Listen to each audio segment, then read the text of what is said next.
Right, we are live. Hey guys, how's it going? Welcome back to the Kiwi Lads channel. We are back for another match of the URC. Now, we've seen a couple one-sided games so far involving South African sides and their opposition this round, but hopefully this game between the Bulls and Ulster will be extremely close. Looking through at these two sides, they are stacked full of talent, and hopefully this game does deliver for one of the last of the rounds. Looking through at the Ulster starting lineup, a few really key players across this side. Ian Henderson, the captain, starting in at number 4. I'm looking forward to seeing this loose forward trio in action, including Wano Augustus, a man who got selected in Rassie Erasmus's Springbok squad. Never got the chance to play due to injuries, but he is partnering with McCann alongside Timony as that loose forward trio. In the back line, plenty of skill there. Doak and Murphy as that 19 combination. Jacob Stockdale slots in at fullback with Zach Ward and Balakoon out on the two wings. And then McCloskey and Hume, they will make up the midfield. Looking through at this Bulls side. Now,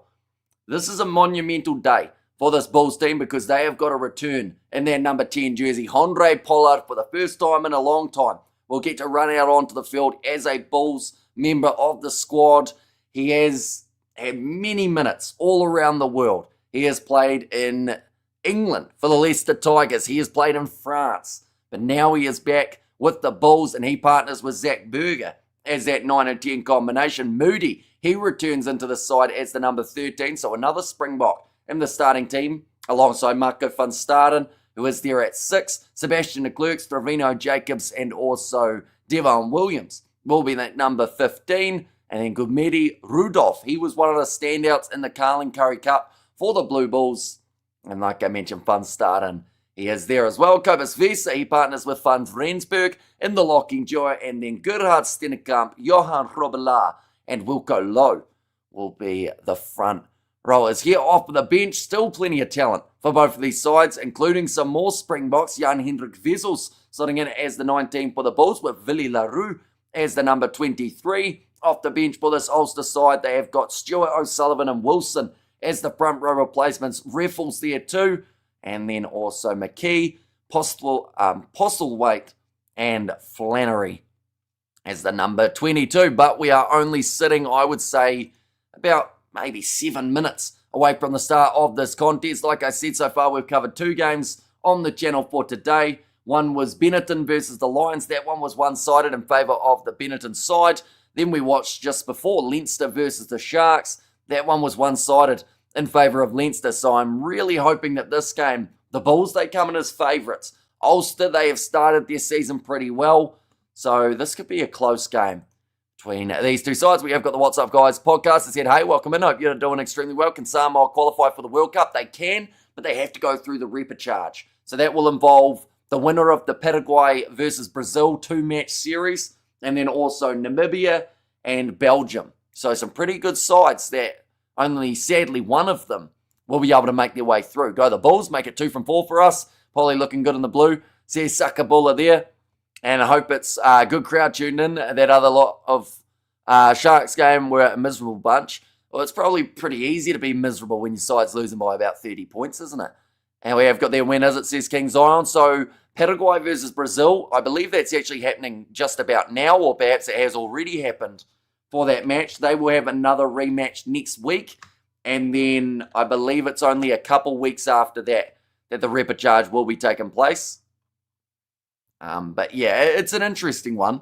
And it's going to possibly overlap with Italy versus Samoa for the November internationals, which is intriguing. Hi, Vern, how you doing? Says Christian in there. And also we've got the hi Hamish, Craig from St. Francis Bay. So welcome in again. Hope you are doing very well. And hope you guys are excited for this match that has taken place. Paraguay versus Brazil. It's taken place at 9 a.m. my time. So that is in an hour and 20 minutes time for when they will be kicking off.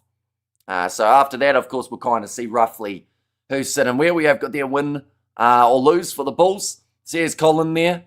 And also the Bulls got this. They have been steady here. They've started this season pretty decently. The Bulls, a high-scoring game up against the Ospreys, but still managing to get themselves the victory last week in their game up against Leinster. One moment, we'll go like that. There we go. So the Bulls, they were able to win 39 points to 31 over Leinster, and then their opposition Ulster, sadly not playing last week, but they did play in week number 1, getting themselves a nice win. I believe it was over the Dragons for that first matchup. So at the moment, Ulster, even though they have played less games than pretty much everyone, they still sat 7th. Now that's changed a little bit because of the other results that we've seen in this round, such as Benetton. They are now above them because of their win over the Lions. But there is a chance that Ulster find themselves not just in the top 8, but maybe even that top 6 by the end of this round, depending on the result for this game. But, of course, do let me know who you think will be winning this one with your score predictions, ladies and gents. The upcoming games, Connacht are going head-to-head with the Bulls next week, and then Glasgow Warriors versus the Bulls after a very strong win for Glasgow up against the Dragons in their last game. They actually won 49-0, one of the more one-sided games we've seen.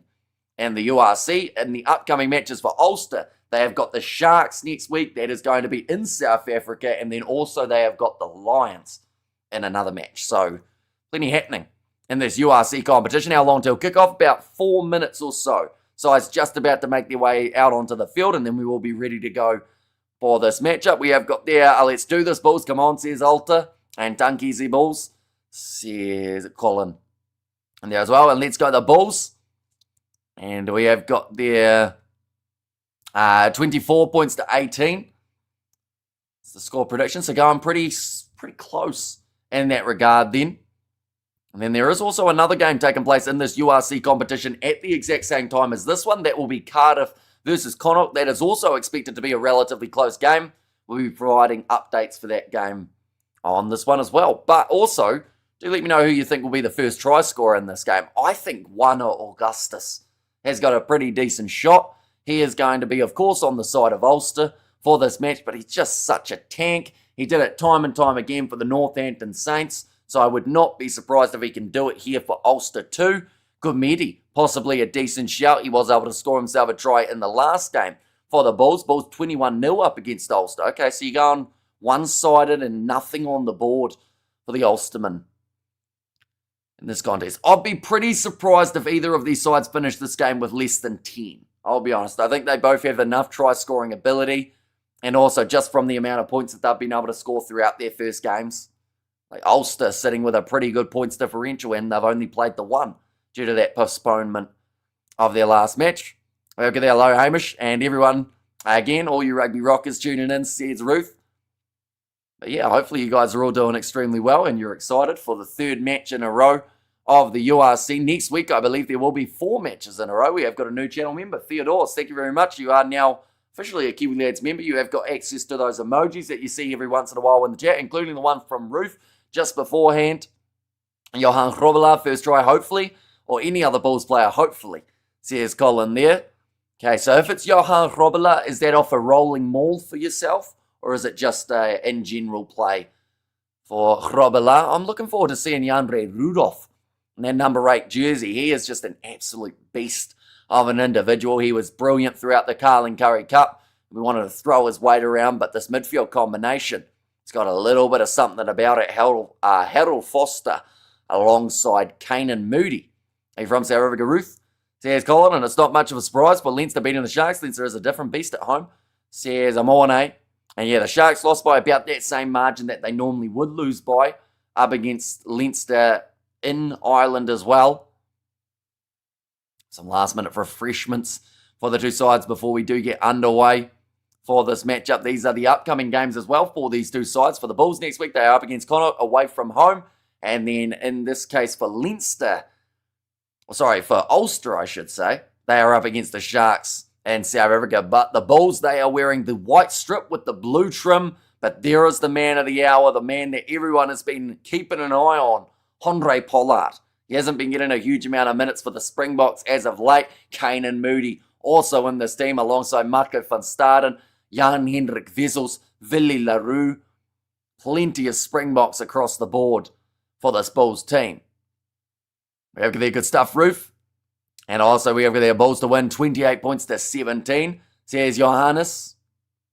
And yes, Colin Cape Town, says Roof there, but Ian Henderson is making his way out onto the field, being sung onto the field by the crowd. Jano Augustus, ready to go in this game. He is an absolute beast of an individual with the ball in hand. He will put in the hard hits as well. They are just showing Izzy Cormac there too. He's fired up for this game as well. And Bulls need to keep Lowry quiet, and all will be well, says a Jimbo there. Mike Adamson, he is going to be the referee in charge of this contest. And we have got there, kia ora everyone, says Pants and Blaze, a prediction on which player is going to shine tonight. For Ulster, I actually think it is going to be Wanu Augustus.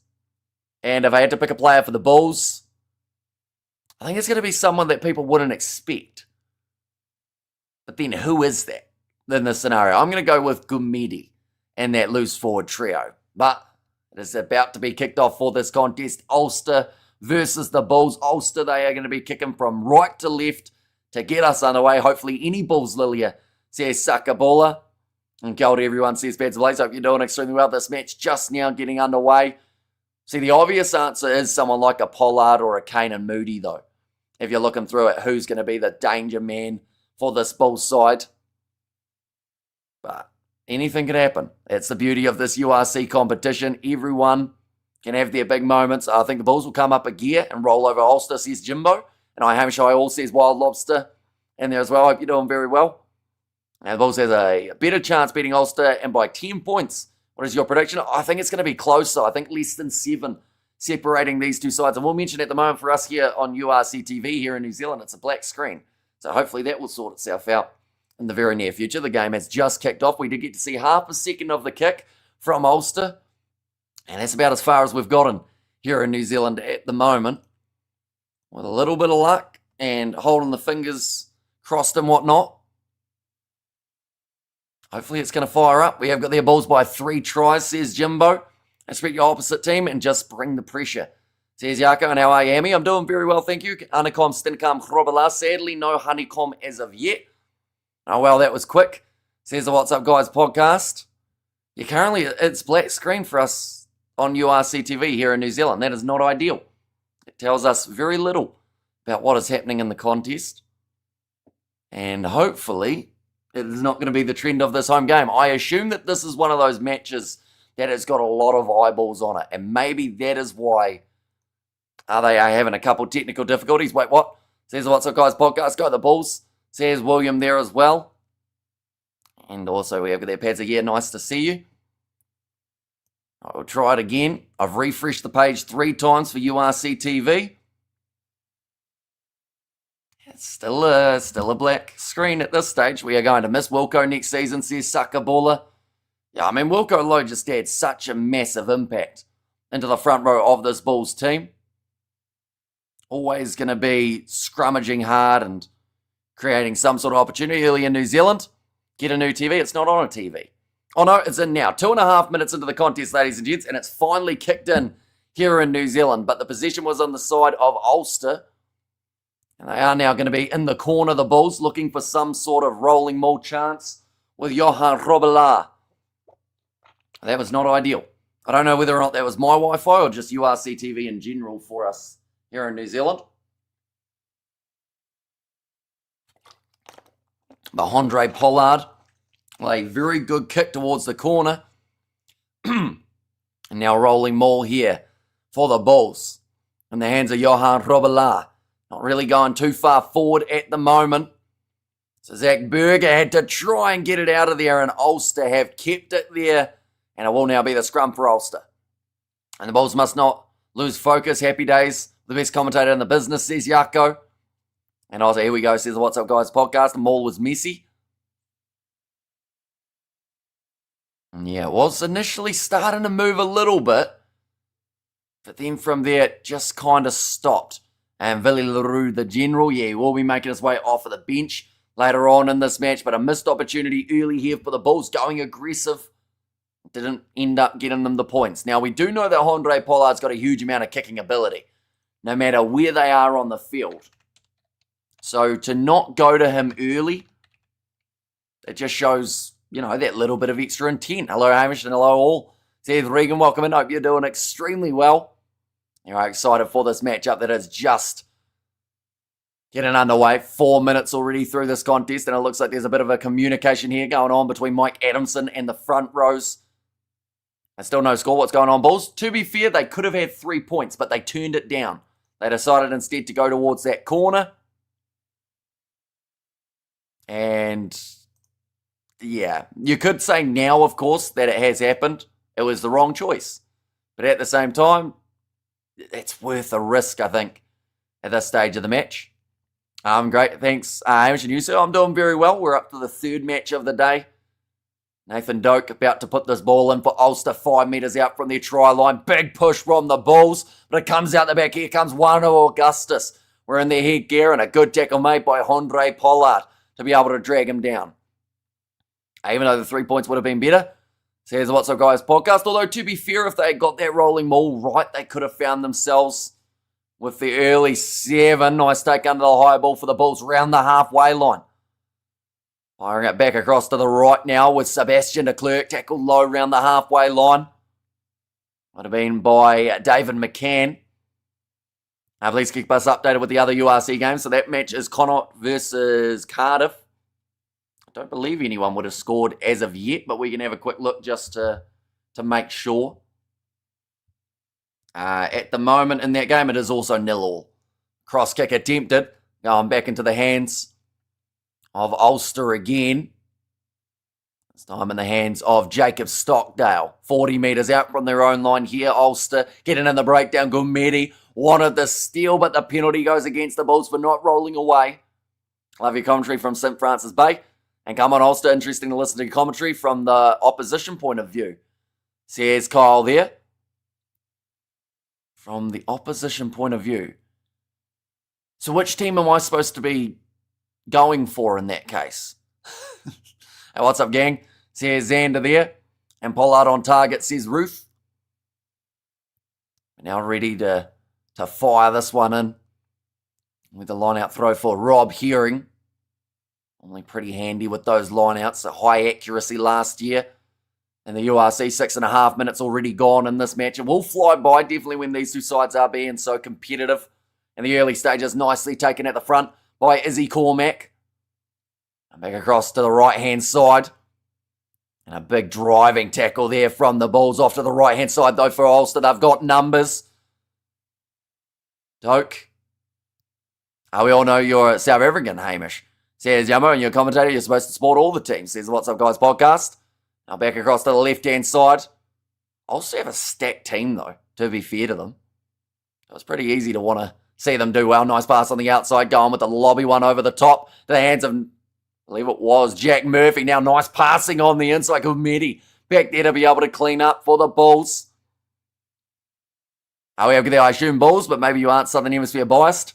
Says Kyle, we do normally try and go right down the middle for these games. Good exit there from Devon Williams. Plus, I'll still have a couple players that I am a big fan of, so that makes it pretty easy to be closer to the middle. And it is going to be another line-out opportunity. Fair play, bud.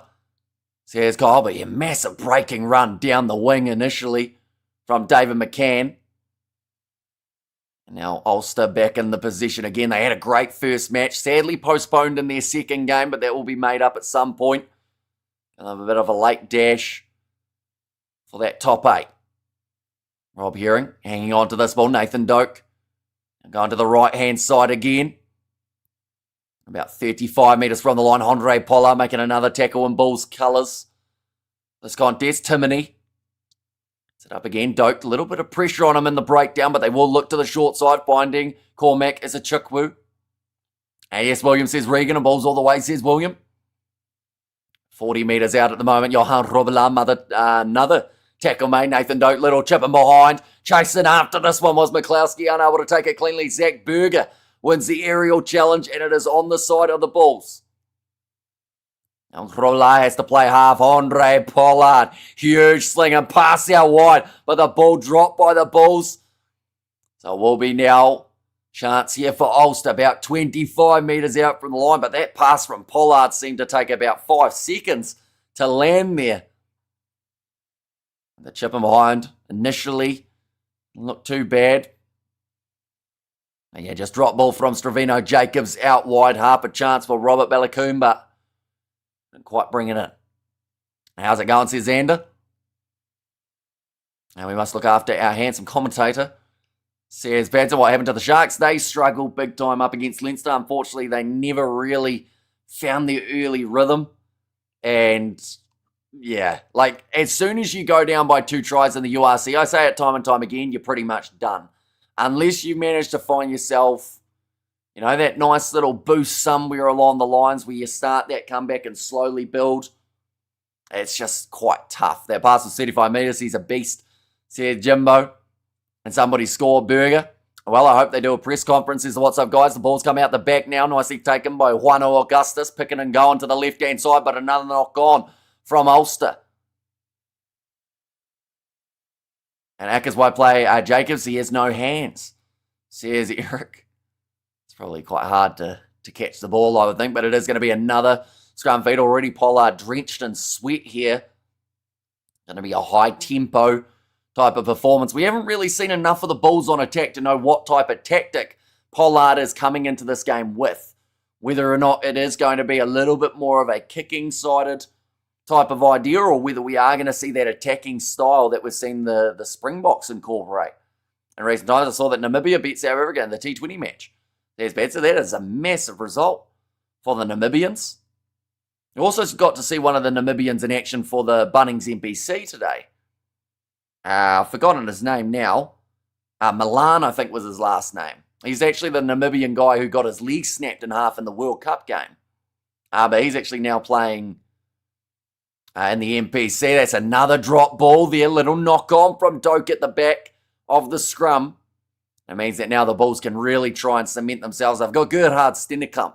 They've also got Wilco Lowe in the front row. So that is going to be a tough day at the office for Sam Crean as well as Tom O'Toole. I believe is starting at 3 for Ulster. Just didn't get it cleanly. Juano Augustus. Don't you just hate handling errors? Depends how much of a fan of scrums you are. I don't mind a handling error if it means we get to see a bit of an early scrum battle, but it's when you get 15 scrums and like 20 drop balls that it starts to get a little bit repetitive. And sadly, that has been the trend that we've seen for some of these URC games. It was the same for Leinster versus the Sharks. We have good there. I saw a YouTube video where they say All Blacks golden years were 2011, 2016. I don't think late 90s as well. They've had a lot of great periods, the All Blacks, over the years. Now I'm looking for a great backline movement here for the Bulls. Devin Williams tackled low. That was so quick in the breakdown, but no clear release is the call against James Hume. I thought he was lightning fast in there, but maybe he was that quick because he hadn't released initially. We're going to see the replay now. Devin Williams, no clear release there from Hume. He can't really complain about that one. And South Africa played terribly. De Kock didn't get to do well in his international comeback. And, well, yeah, they've turned down the All Blacks. Says, what's up, guys, podcast. Now, line out throw here for the Bulls after winning that penalty. Still 0-0 in the Carter versus... 3-0 for Connor in that game now. We're going to throw it in. Johan Robla going to the back, nicely taken on the halfway line. Zach Burger fires it across to Pollard. Flat run from Marco van Staden. And now the Burger going for the box kick again. And a penalty going the way of Ulster. They're going to be quick here by the looks of it. They're trying to find the mark. Adamson finds it quickly, but they'll decide against going quickly. And we have got yes, says Regan. And fumbling so irritating. And Carter 5 metre line out chance. There's a Jimbo in there as well. I think man Cobus Visa. Man has been penalised for that. That hasn't found touch though. Nicely done by Stravino Jacobs who walked the tightrope. Get the ball in the field of play now. Jacobs Stockdale. They're going to run this one back. Kicks it off his left boot. That's looking close to out on the full. Referee says it bounces. Probably a little bit lucky there for Stockdale that he didn't get an extra metre or so on it. This one must have been close. And yeah, I thought, tell you what, that replay looked like it might have hit that line. Devon Williams, I think that has stayed down. Now, they do have cover for him, but that doesn't mean you want to have an early injury in this match. They've got Willie LaRue over the bench that they will be able to use here.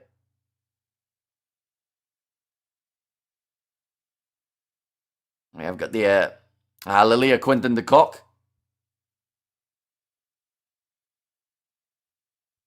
And there as well. And Try Cardiff says, Jimbo, right, it sounds like they're actually going to bring the stretcher on here for Devon Williams. Now, this is quite a tricky scenario here because, you know, you look at the options in that 15 jersey. Willie LaRue is one, but if he's with the Springboks, then there's a little bit more time where he will not be available, you would think. So outside of Devon Williams, I guess they might look at putting maybe de Klerk to fifth. No, maybe not.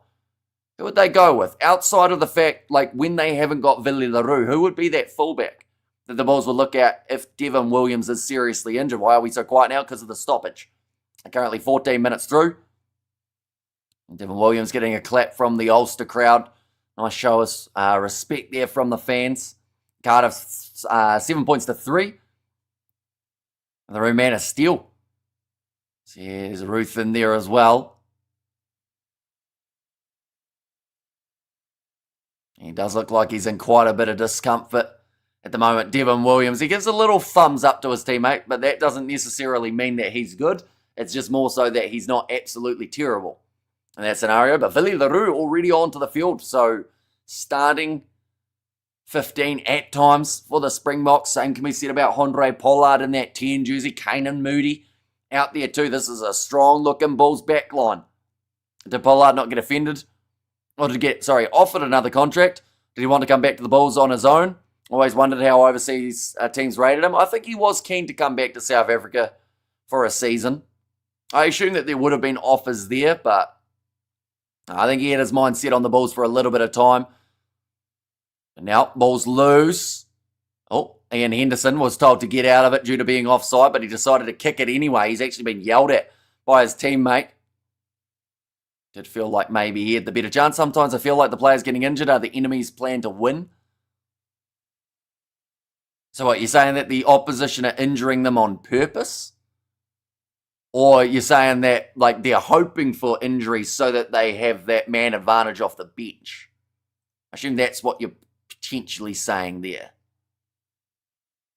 They're going with the 4 in the line out now.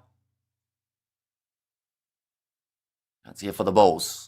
Johan Robela, 38 metres out from the line. Nicely taken by Kobus Vesa, who's landed awkwardly in the line out. But Berger back across to the left-hand side. Breaking the line. Sebastian de Klerk with a nice little stutter step. He's going close. Oh, that looked like a clothesline almost from Jacob Stockdale. Harold Foster trying to shovel it on. Just didn't quite get that next pass away. Zach Berger off to Pollard. Little shuffle there. It's going to be shut down by Izzy Cormack. About 10 metres from the line. That's what I'm saying. Yes, says the What's Up Guys podcast. Easy win for Ulster. Says sighted there. They find themselves defending 10 metres out from their line. And back across to the right-hand side. Chance here for Kobus Avisa. Going to be wrestled down by Sam Crean. Now another advantage in favour of the Bulls. Zach Berger, short pop pass. That was a huge hit on Sebastian de Klerk, and he is nowhere near big enough to be running that attack and run right at the opposition forward pack. Stockdale yellow all day, says Jimbo. And let's go, the Bulls, says Regan. Yeah, I don't even know if they gave an advantage for that one in the end.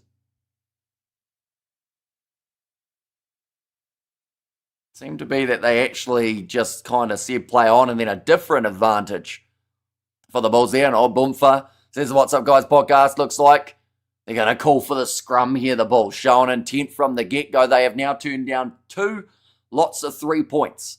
And Arunsa is the fullback. Because how far away is he from injury? I don't know whether or not they've got an injury timeline for him as of yet, which I guess makes it a little bit tricky. And Asbotha said there were players trying to injure him on purpose back in the day, so he didn't like to run with the ball at all, says Xander. And let's go, the Bulls, says Regan. And now big opportunity here for the Bulls on attack. They are on the right part of the field. Only sitting about that 7 metres out from the line.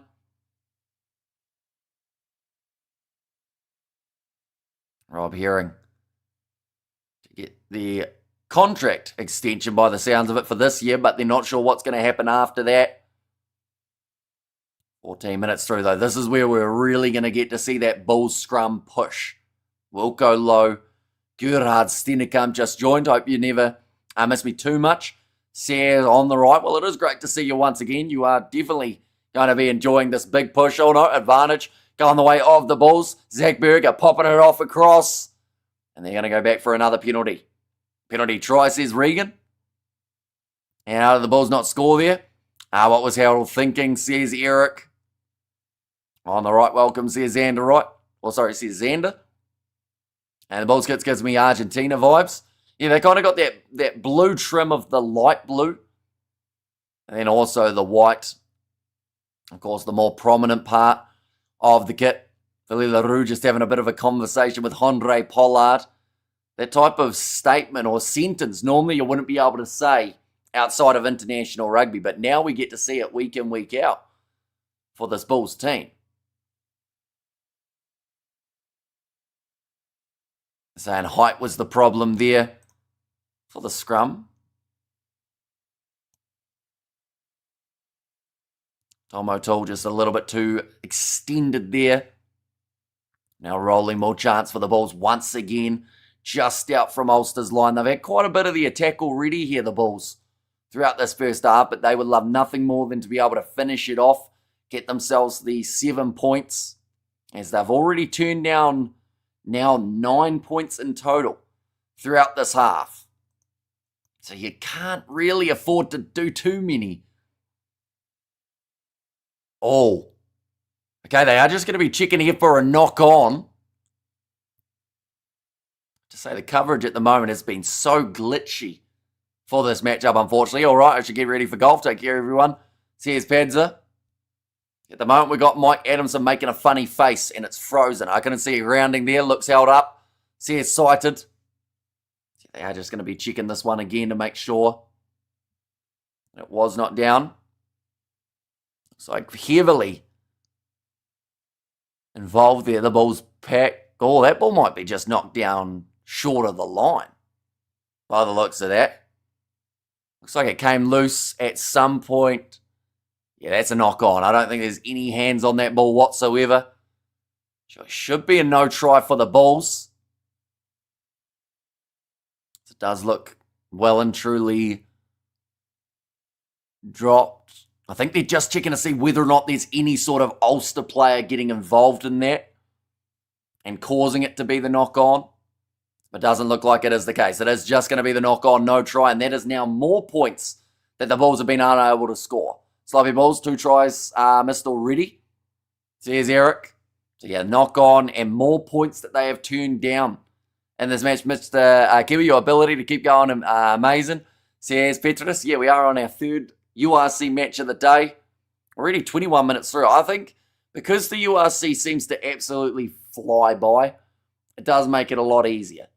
You know, like we're into about the 5th hour of streaming, and it just doesn't feel like it. We have got the hungry like a lion.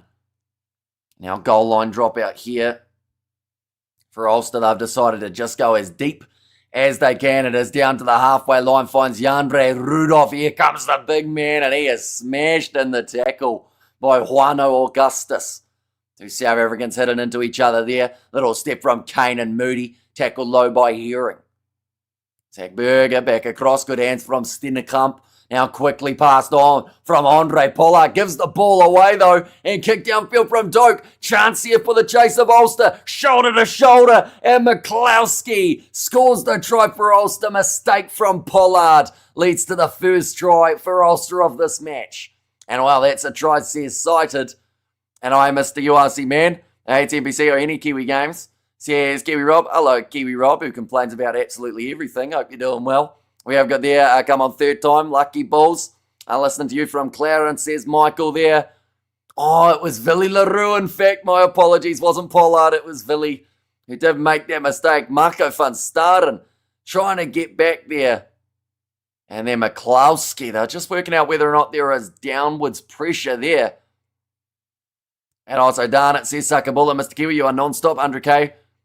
Sub soon, we hope. And Uppa Willie says Regan there. And Chanel says Neil's there. Looks like McCloskey may have taken a bit of a knock in the process too. And Villy. And that's really said mistake by Pollard. But yeah, it was a mistake by myself as it was Villy LaRue. Did end up making the mistake there. Okay, so you can shoulder one and then score. Good. Says Eric, lining up this kick here for Doak. Has managed to tap it over, so the score now sits 7 points to 0. 1 second, we're going to go like this. We're going to go like this as well. Looks like McCloskey stayed down with a bit of an issue. Even Vic did Waikato, Otago versus Waikato on Friday night. He also did the other 2 games. I popped on his live stream at half time, but you wouldn't know that because you weren't watching them. But yeah, I've already been on an NPC stream today, just not on our channel. We have there Rudolph, says Ruth there. And Billy did a silly, and now looks like a Billy. And I'm from Toulouse, and I'm supporting Ulster for this match. And Paraguay are leading against Brazil 7-0, says Boulders and Steel. So do Paraguay come in as the favourite for that game, Boulders and Steel? Based off the world rankings. Looks like McCloskey's still dealing with a bit of blood from the nose. So hopefully he's going to be all right to be able to continue in this match. And Ulster scored with barely even trying. So yeah, cited. Well, to be fair, it was like a breakaway, wasn't it? So they had to put in a bit of effort to be able to win that foot race. But I like the confidence cited. You're obviously very high on this Ulster side and very low on the Bulls. I can hear it already in that statement. You have to make sure that they win from here. Say McCluskey, says Jimbo. Oh, a drop ball from Jacob Stockdale. You could say that he barely even tried to catch that one and now given the Bulls a golden opportunity. Just 7 metres out from the line. No, the favourites are Brazil. Oh, well, that's a great start for Paraguay then. Regan will do. Johan needs to kick, says Ruth. And big mistake, says Sakabula. Why the TMO not look at the shoulder? Strange. Says Eric, I think the TMOs have missed a lot throughout this round of the URC. You can pretty much call about 5 around that don't get checked. So it's just it's now the stock standard.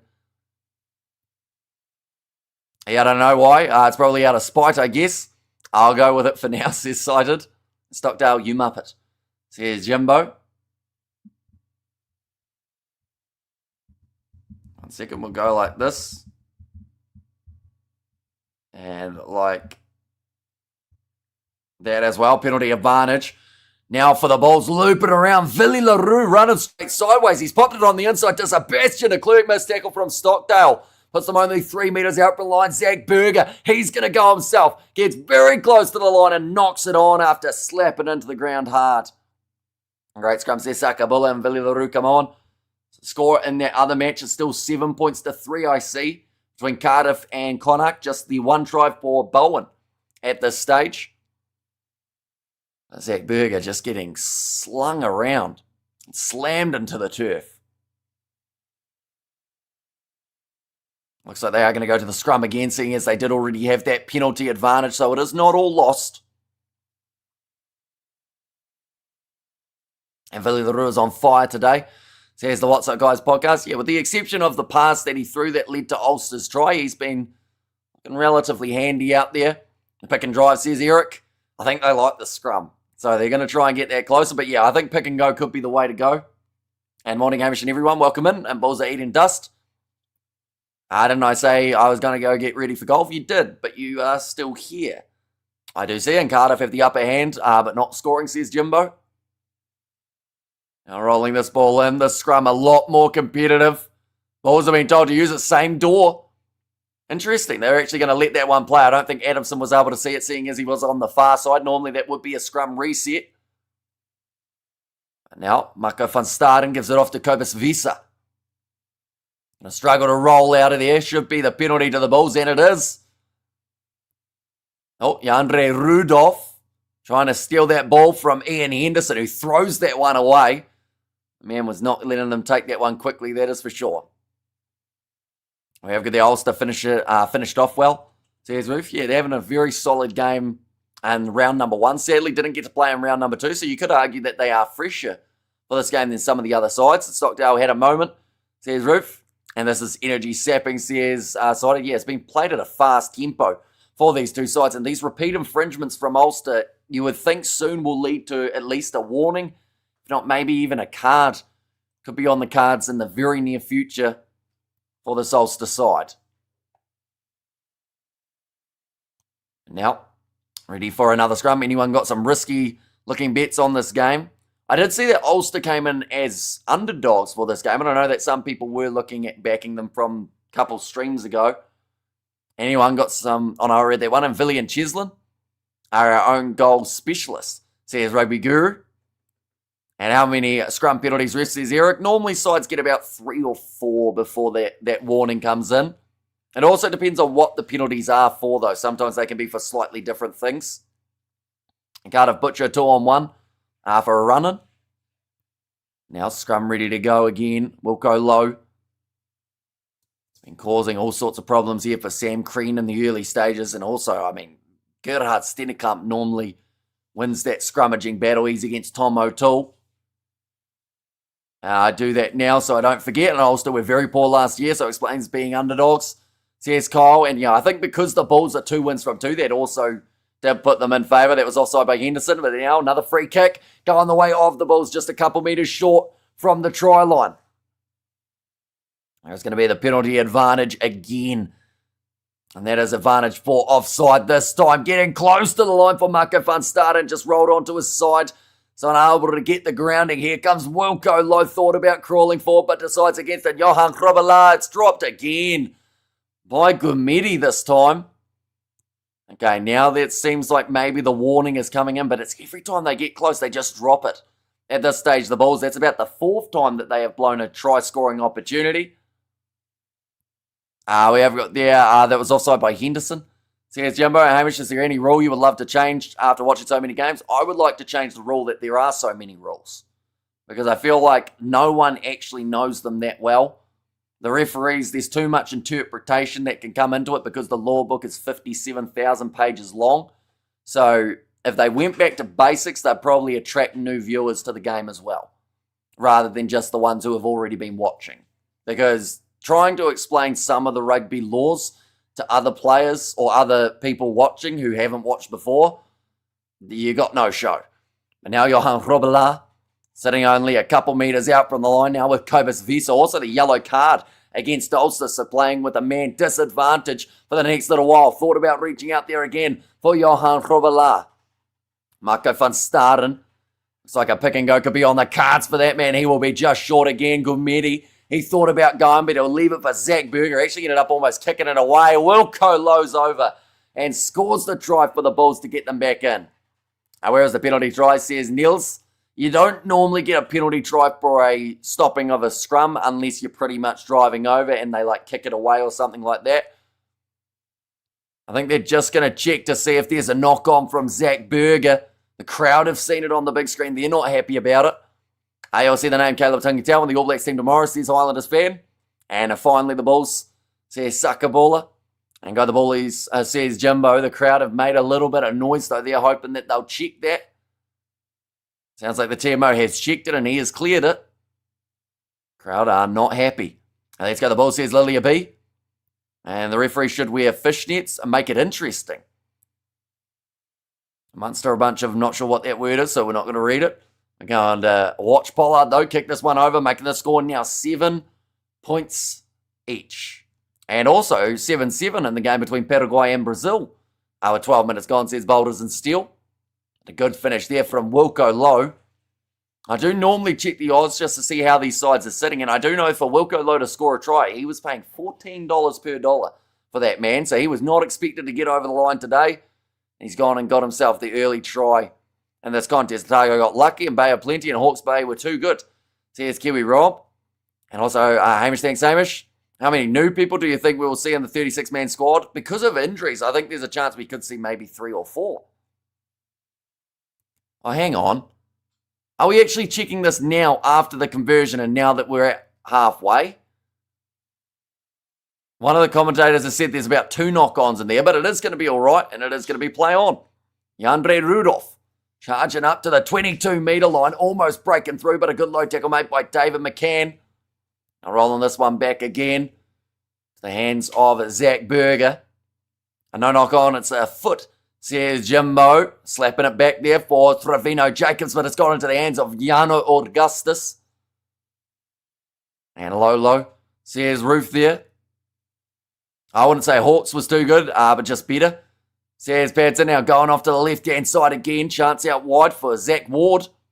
He's had some experience in the Irish Sevens circuit. Sadly, not a thing anymore. And the ball's on the board rolling. The All Blacks XV will be gold, says Highlanders fan. And yeah, it sounds like they are just going to mix and match a little bit. Like when there are injuries, they'll just chuck them in from the All Blacks XV, similar to what we saw last year. But now going high. Malakoon unable to take that one, but nicely cleaned up by Stravino Jacobs, TMO. They go so far back that you can say South Africa versus Argentina game for any infringements. And come on, the Bulls come. Says Andreas there as well. Now Zach Berger rolling this one back 30 minutes through. It's gone very quickly, but 7-all. The way that this score is sitting, we were hoping for a close game, and that is exactly what we're getting. Going up for that one was Jacob Stockdale. Knocks it back onto the side of Ulster. Some quick stepping from Ward. And back towards the halfway line. Because Naki had few tries taken off them and played better in parts. I did hear what happened to the captain of Bay of Plenty. I did not know. Now that one's going to be thrown away by Kane and Moody and marched back 10. Mr. Springbok decided maybe that he was a little bit too good in that scenario and has got himself in a bit of trouble there, Moody. And 4 points or 5 points for the Bulls. Oh boy, it's tight. Shout out to Namibia cricket team. The Eagles defeated the Proteas by 4 wickets. Also up the Bulls, says Francois. Yeah, massive result for Namibian cricket as a whole. And Paraguay 10, Brazil 7. With 14 minutes gone. And Moody, says Jimbo. We're going to see it there. So Moody tried to go for the steal while the player was still in the breakdown. So not rolling away, and then throws it away out of frustration. So gets marched back 10 and actually puts them into a position where they can kick for the posts, rather than going for the corner. Not taking much of an advantage with the man down. Says sighted. Nathan Doak now to line up this kick. And this would give Ulster a 3-point lead in this matchup. Strike of the ball. It's curling. It's going to hit the post. It's hit it and come back out. An awkward bouncy ball for Willie LaRue. Managed to clean it up and also almost got the referee in the process. Now big run from Kobus Visa. That's a brilliant attack and run back, but he's just blown it all. The man made 40 metres just to then throw the ball to the opposition and give it to Wano Augustus. Who's your favourite Ulster player? You think Jack Murphy is good enough to be a starting 10 at this level? It's certainly going to be a big test for Murphy. But I would say, if I had to pick, I normally like watching Jacob Stockdale. He's had a bit of a 50-50 game so far. I've loved watching Zach Ward ever since the 7 circuit when he first bust onto the scene there. And then also, Augustus is always a good watch in that loose forward trio alongside Nick Timoney. Sorry, I named like half the team. And Leka Moody. Give that silly ref a slap next time. Says Eric, that one's going to be kicked into touch by Ulster though, the Bulls. They have themselves the line out about 42 metres out from the line. And we have got there, did he just try to do a drop kick? This is What's Up Guys podcast. And also Namibia bet, South Africa cricket. And that one for Nathan Doak just curled around and hit the post. Didn't quite go over. I think the second half Bulls will clean Ulster. Also, you're thinking that the late gas tank of the Bulls might be able to get the job done. That wasn't the straightest line out we've ever seen from Johan Robelaar, but it is going to be play on. Mako van Staden. 40 metres out from the line. Berger goes back to Pollard. That's a name that we haven't seen for 15 minutes in this game. Now big attack and run from Stravino Jacobs. Shot from the side from Jacob Stockdale. Some great rucks and arm wrestles between the packs. Oh, and little knock on again from the Bulls. It's going to be number 5 at least from them when it comes to knock-ons. Who's that Bay of Plenty winger? He's really small. That is Lasanga. I think he's only like 19 years old. But I can't remember his first name, but it is Lasanga as his last. But yeah, he looks like he's got a little bit of aggression about him. Him and Kunawave were having a bit of a back and forth at one point. throughout the later stages of the game. The Bulls need to push it now, keep pressure on, says Ruth. Now sitting with only the 6 minutes remaining in this first half. Like I said, it is absolutely flying by if Rudolph keeps performing like this tonight. Ruth's going to be the 7th in line for the block 8 man. Says Eric, and it looks like we're going to see a change here. Balakoon going off, and that is for Stewart. That is just due to the fact that they haven't got a hooker at the moment, and Rob Herring. It does mean that they have to make that change just to be able to take part in the scrums. He's definitely going to be a future player. From what I've seen of him, he's been doing really well. Bulls have cold hands, says on the right. And they're definitely going to get those hands warmed up in the second half. They're definitely going to have to anyway. Hi Hamish, back from the pub, says Flesh, so hopefully it all went well. You did enjoy your time out and about. So we've got another scrum reset and great speed of attack by the Bulls. Tidy up those little errors and watch out. And Paraguay 10, Brazil 14. With 19 minutes gone, says Boulders and Steel. So a close game between those two sides. And of course, that is going to be an aggregate series between the teams. So you want to be able to get yourself as many early points as you can in the 2-match. Adamson just asking for a little bit of balance for these two sides at scrum time. They've been a bit 50-50 in that regard. Although, I will say 50-50, but probably when the Bulls have got the feed, there's been about 105% in their favour. Because they've been doing very nicely. Oh, quick shovel on. Out to Jacob Stockdale. 3 steps in a row. Yandre Rudolph able to drag him down to the turf. Now, has the ball in hand. I think 43 metres out from the line. I'm looking for the old vintage 80s Bulls jersey. I don't have much longer, so I'll be gone by half-time, says Pads and Blaze, and Cardiff game stopped. Stretcher on, says Jumbo. And I do see it is still 7-3 between those two sides. Great speed of attack by the Bulls. Tidy up those little errors and watch out. And also, it was an Irish pub. Says Flesh and kick downfield here. A little bit too deep by the looks of it. Stravino Jacobs, uncontested before he is tackled by James Hume. And Howard's winning the Cardiff. At the moment, 7-3 to Cardiff in that matchup. 4 minutes remaining. Zach Berger back into the pocket again. Finds Pollard. Puts it high. Sebastian de Klerk chasing after this one. Going up for it. But it's going to be knocked back by Ulster. At least it knocked onto the head of Zach Ward. Will now be the Ulster line out. 45 metres out. Are they playing on AstroTurf? It's kind of, I think it's a mix of that AstroTurf and about the 4G. I'm not sure the exact type, but it is definitely not real grass in this match. We have got there Flesh and Leinster Irish Whiskey. Oh, looks like a change here. I think that is... Who was that made their way? I think that might have actually been Rob Herring. Yep, they've put him back on. So the yellow card has expired. Not a massive amount of impact there for the Bulls during that period, but that's a nice steal at line-out time from Nicholas Jansi Funds Rensburg, and a drop ball from Kanan Moody. Looks like they're going to, they were going to call it as backwards for a little bit, but Moody, another mistake. And it does mean now that there will be another scrum for Ulster. Everyone says Niels, is Pollard a drop goal kind of guy? He would do a drop goal if needed. Just too far out in front of Moody to be able to rein it in. Bulls, you can do it, says Fricky there. And also, yes, I don't see the ground breaking up during the scrums. Says Sonic, that first game between Benetton and Lions was just going. Every time that any scrum would happen, you'd have about 50 new divots in the ground. And what do the Bulls have in their hands? Not the ball at the moment, unfortunately. Keep dropping it. 2 minutes remaining in this first half. 34 minutes. Connacht, I get a card warning. And I'll go warm up. Okay, bye. Have a good day. And it's a 4G pitch, says Kyle. And come on, Ulster, says Connor there too. And come on, Bulls. Stop the mistakes and go. Come on, says Ulster. Oh, front row's going down there. And reset. On the Gerhard Stennekamp and Tom O'Toole's side. Good luck to both teams. Says Padza.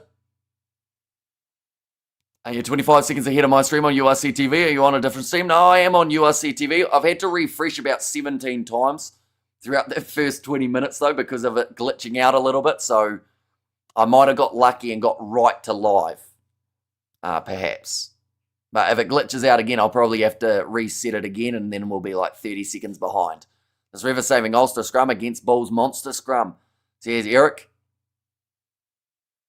Do you have bad internet? No, it's pretty decent overall. I think that URC TV sometimes does struggle, though. I don't know whether or not that's because they've got multiple streams happening at once, because Cardiff is also playing up against Connacht. What does 4G pitch mean? As they have a bit of data or something. Says cited. I think it's just the type of turf. Because I think it's slightly different to AstroTurf as well for 4G, and then that's different to artificial as well. Currently at the penalty, or in fact, sorry, the free kick will go the way of Ulster here. And let's go the Bulls, says Johan Furry. Just decided to go for that big up and under, hoping to land it just outside of the Bulls 22, and they've done just that. Nathan Doak didn't really have eyes for the Bulls there. He was just going straight for Stravino Jacobs. Sky Sport now glitches when you turn on a game. Says, what's up, guys, podcast? Is that like as in when I turn on a game or when anyone turns on a game? And Connacht loose it off injured, Buckley. Says Jimbo, now rolling this one back. Zach Berger, just the 20 seconds remaining of the first half. Score still 7-7 between these two teams, and a good clearing kick from Berger. So the last attacking chance looks like it will be Ulster's for this game. Mentioned that I thought this one would be split by less than 7. It's currently 7-all between the two teams. Clueless, this ref at scrum time, he is panicking. So here's Eric. But now, ready to fire this ball in will be Rob Herring. Just one try apiece for both of these sides. 4G means better connectivity, says Kyle. As in, like, the grass is connected better. You'd be pretty disappointed if a stadium that had 4G turf didn't have good Wi-Fi, wouldn't you? We got there the balls from Z. Nicely thrown in by Ulster, claimed by Ian Henderson.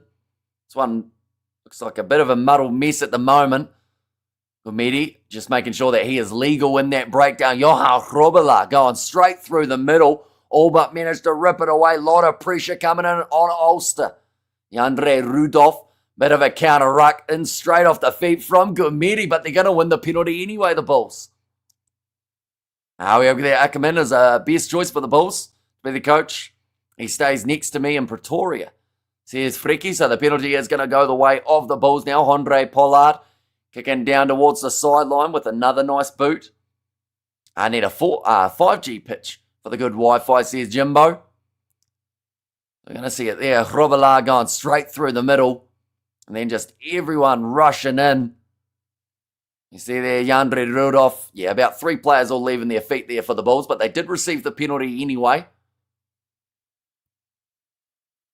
We have there, has your connection been full of nonsense today, giving you trouble? The thing is, I think the Wi-Fi is all right because the streams run smoothly. It's just URC TV's website that's had a bit of a struggle. Short ball going to Harold Foster. Well done from Stravino Jacobs to pull out of that one and not get in the way.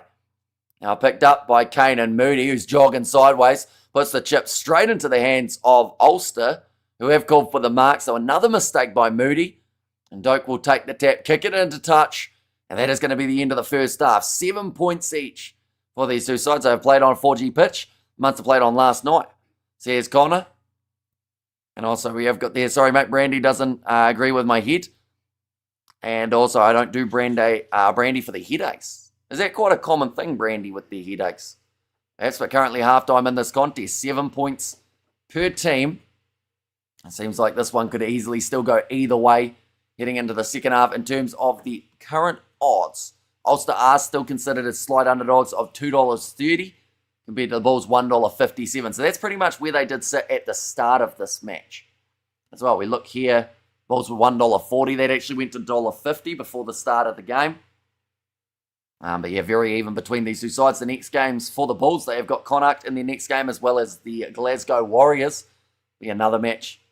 Keep a close eye on for, definitely because both of those sides normally in the top 4 for the URC season. For Ulster, they have got the Sharks next week. They will be after this game travelling to South Africa, and then alongside that, they've got the Lions the week after, and that is before we get into the November internationals. We have got there, 1 second, we'll go like that, and like that, there we go. You drink it with Coke, lots of sugar, and Ulster will win the game of the Stormers are the best. Says Talib there. And Cardiff have butchered too many breaks, and Ulster underdogs even at home. They are. Surprisingly, they are considered as that underdog, but that is due to the Andre Pollard, Kane and Moody Villiers-Leroux effect of those guys being in the side. URC TV have been a problem this season so far. Says Studs Race. A Moody must be dropped. What nonsense was that? Says Eric. Well, he will be kind of dropped from the Bulls because he'll be back into the international kit for the South Africans in the very near future. How long until halftime? It is halftime. But second half will be around 10 minutes away. Something around there. Maybe they must bench Moody. Says Freki, although they've already had the injury of Devin Williams, which does mean they've only got the one extra sub off the bench in terms of the out-and-out back replacements. They have got the half-back replacement too. But in terms of the option, it is David Kriel as the guy that they would have to bring on. Go like this. And like this as well. We'll have a quick look and see whether or not there's been any change. Cardiff and Connacht, half-time. 7 points to 3, so a low-scoring one for those guys. It's weird how so many of the same trends have happened throughout this round of the URC. Like when there are two games happening at the same time, it always seems to be the game shape is very similar. So I feel like second half, if one of these two sides run away with it, I'd assume that Cardiff and Connacht, they will be the same. We have they be back for the second half, thanks to the commentary. Says Cole, no worries at all. Edo and Munster match next Saturday? Possibly. Nothing confirmed as of yet. But we'll see what's happening. And scrappy first start by both teams. Says Sakeli there. Yeah, it's been far from the best from the Bulls when it comes to their attack. They made a lot of mistakes when it comes to that handling side of things. Penalties against Ulster have started to add up. And we've also seen that yellow card. And Krill needed at 13, says Eric. And we have got Hamish, which Bulls players would you bench for the second half? Well, a lot of people are trying to get rid of Moody here. But then, you leave yourself to that risk of if another injury happens, you don't really have a replacement. But in terms of the bench, we've already seen Billy LaRue. He's made his way onto the field.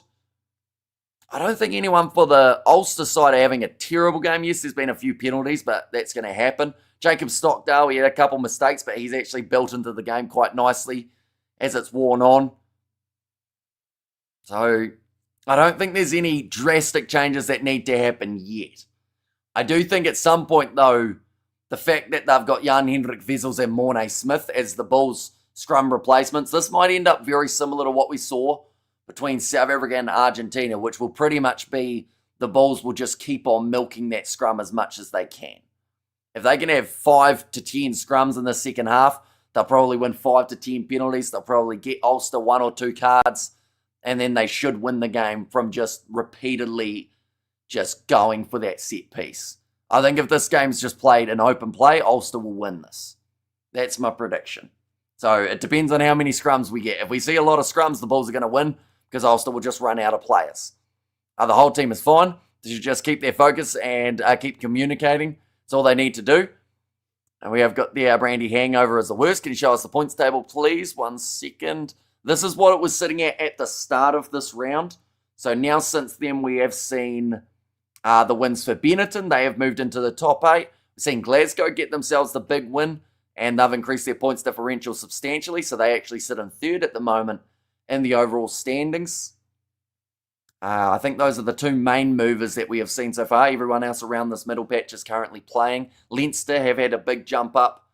And I believe they are actually close to the top 8 now as well. And keep their hands up and keep talking at the back. And at the front says Yako.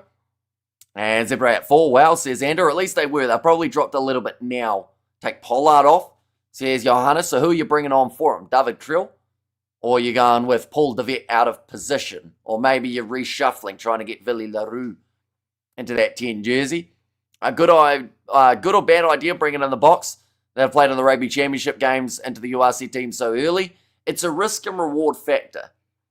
And in the NBC, it normally backfires for the sides that bring in their All Blacks. Sometimes it can work, but more times than not, they just don't match with the team for the early stages. And that's why the Sharks, sorry to mention the Sharks, but that's why they struggled so much, because they would bring in so many players all at once, and then it would go wrong because they just didn't have that same cohesion. And Moody is a quality player. Don't criticize the guy. It's transition from international to the URC. Says Monet Lagrange. Yeah, it was only a couple of weeks ago that people were booking him as that number 13 for the Springboks heading into the World Cup. So, yes, he has given away a penalty and given away an extra 10 metres and dropped the ball and done a bad chip. But other than that, he's been all right. And we have got there, how's it? Hamish Watson. So there's Victor there. And we have got there, keep Pollard on. And he's game time. He is settling back into the team. He is the best playmaker and kicker in the world. So here's Yako. And we have got there Lions and the Sharks flatlining at the moment. Yeah, I'd say they've got time, though. That's the best thing about this URC competition is you've got so much extra time that you can then make up points. And as long as you're trying to secure those bonus points, back 5 for Waikato when Anton Leonard-Brown booted the ball away with 20 seconds on the clock. Says Studs race. Moody don't get good balls. Pollard don't have it to him. Says Johannes. Bulls move it forward, says Ruth. And there as well, but we are not a mile away from the second half getting underway. That first half went very quickly. In fact, all the games today have absolutely flown by. That is predominantly because of the fast-paced rugby that we've been seeing. To be fair, Ulster's defence has been outstanding. Says Sakile. Yeah, about 10 metres out from the line. That seems to be the area at the moment that the Bulls have struggled with because they've had multiple advantages where they've dropped that ball. And you could say it is down to also that Ulster big hit that is normally coming in. But I do think at the same time, they just have been a bit loose with their carries. Bulls need to calm down. They've blown 3 try-line chances. Says Jimbo and Paraguay 10, Brazil 19. With 33 minutes gone, says Boulders and Steel. He's suffering from hay fever? A little bit. It's been a bit. I was going to say... I've forgotten what it's called. Pollen, that's the word. I kept on thinking pollardy, but no, polleny is the way that it's been at the moment. Moody out, David Creel on. Let's see what happens. Says Fricky. I think that's a change that they will make later on. I think that they'll leave Moody out there for probably 15 minutes or so of the second half before they look at any sort of switches. And they may even just have a bit of a reshuffle in general and leave Moody on there. Possibly have him with David Creel. And they're on the field as well. And Bulls can still only channel 1 crash ball. Or they like running these days. Says Xander. Yeah, they haven't done a huge amount of that using of the loose forwards throughout this game. It's only really been that running it back. And Moody hasn't been great. He's had a bit of a struggle getting back into the swing of the URC. But, you know, he'll go all right. And Creel is an excellent impact player. Says Niels, which is why they'll want to leave him as late as possible. Give him those last kind of 20 or so minutes to be fresh as a daisy. Go out there and really just cause all sorts of problems for the opposition. One moment, I'm about to sneeze, so I will very quickly mute.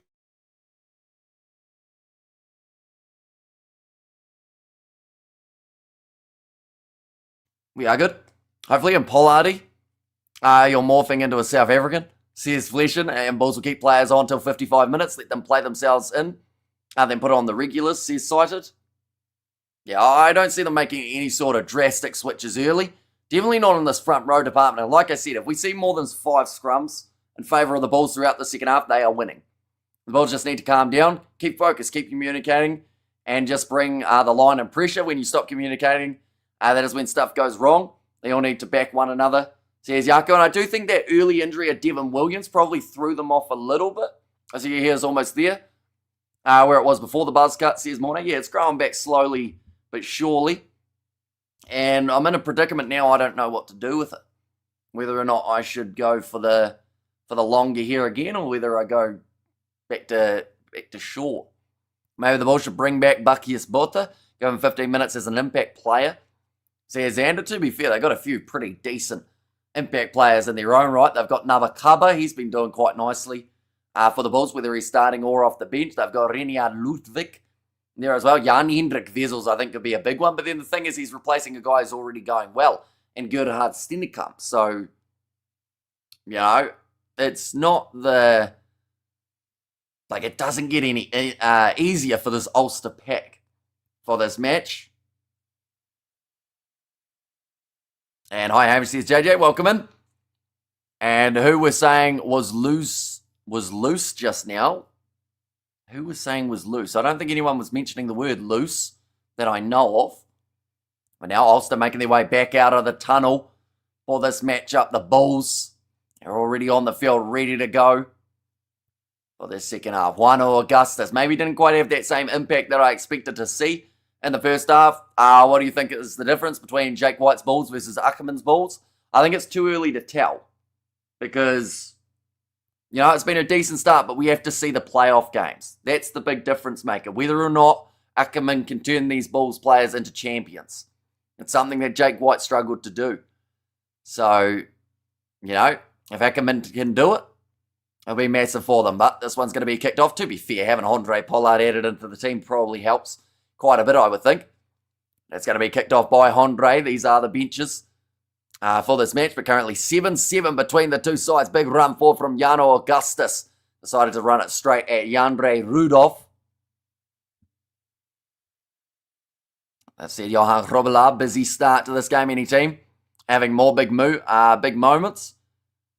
I would say that Ulster have had a couple nice breaks of the line. The Bulls have had a lot of chances inside of Ulster's 22, but a majority of the time they have dropped them. But the scrum is so dominant for the Bulls, and they'll try and use that as much as they can throughout this game. We'll go there, good bench for the Bulls. I think they can make changes around 50 minutes, says Yako, and Bulls to score quickly and go on to win well, says Jimbo. Paraguay 17 to Brazil's 19. That's a close game at the moment. Hopefully it's similar to Samoa Chile, how we actually see them draw in the first game and then everything's on the line for that second match. There's been any loose play a little bit. There's been quite a few drop balls that have led to open play. It was actually the mistake initially from Villy LaRue with the pass that led to the try of Ulster. That's going to be knocked on by the Bulls first at line-out time. So it means that Ulster have now got themselves a scrum feed. Villy LaRue is also a fantastic player, says Fricky. They selected the Springboks team for the end-of-year tour. Not yet, but it's going to be selected within the next kind of week and a half. Somewhere around there. So it could even be earlier. It might be 2 days away, 3 days away, but it could also be more than a week. As soon as it is announced, of course, we will be letting you know. The All Blacks, they are announcing their side tomorrow for the November Internationals. I didn't really do too many build-up videos in regards of predictions and everything, but I think there will be a few changes. I was just worried. He was saying my aunt was a bit loose. I had to defend her honour. Says, cool story. Can you please give us a clock check? I refreshed a few times. At the moment, 42 minutes through this one. Currently sitting 42:10 seconds for myself. Now stepping across, Zach Ward, cutting back inwards before he is tackled by Andre Rudolph.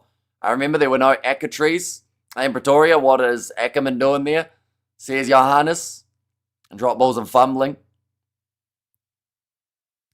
Now nicely taken by Izzy Cormack. Now Nathan Doakey's begging the referee for a penalty. I hope Pollard gets some games on the box door. With the 5 matches, I'd assume he's going to play in at least 3 or maybe 2. It won't go too risky. Another big knock on this time from Ulster. Counter-attack, Zach Berger. Tries to swat it back, but they'll go back for the original advantage. I'm now 12 seconds behind for some reason, says Studs Race. And Bulls knocking themselves out there, says Eric. And I mentioned about how scrums, if they have many of them, they will be dangerous in this contest for the Bulls. And they have already got themselves one only a few minutes into the second half. That's where they will look for that penalty.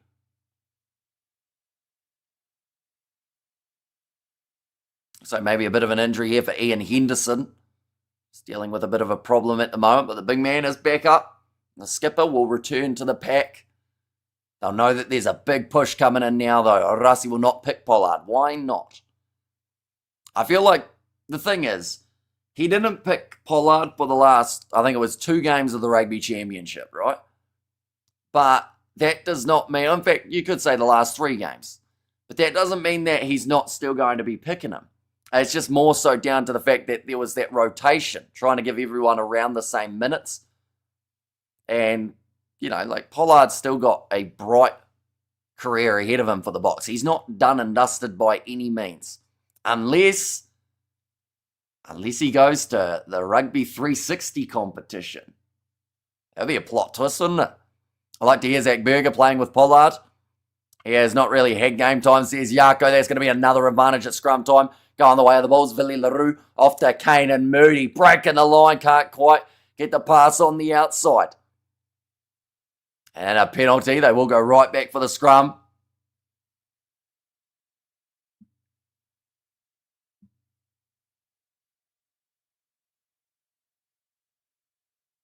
But 25-metre advantage there off the scrum. The commentators are not happy. They said that they kind of used their advantage by running it down.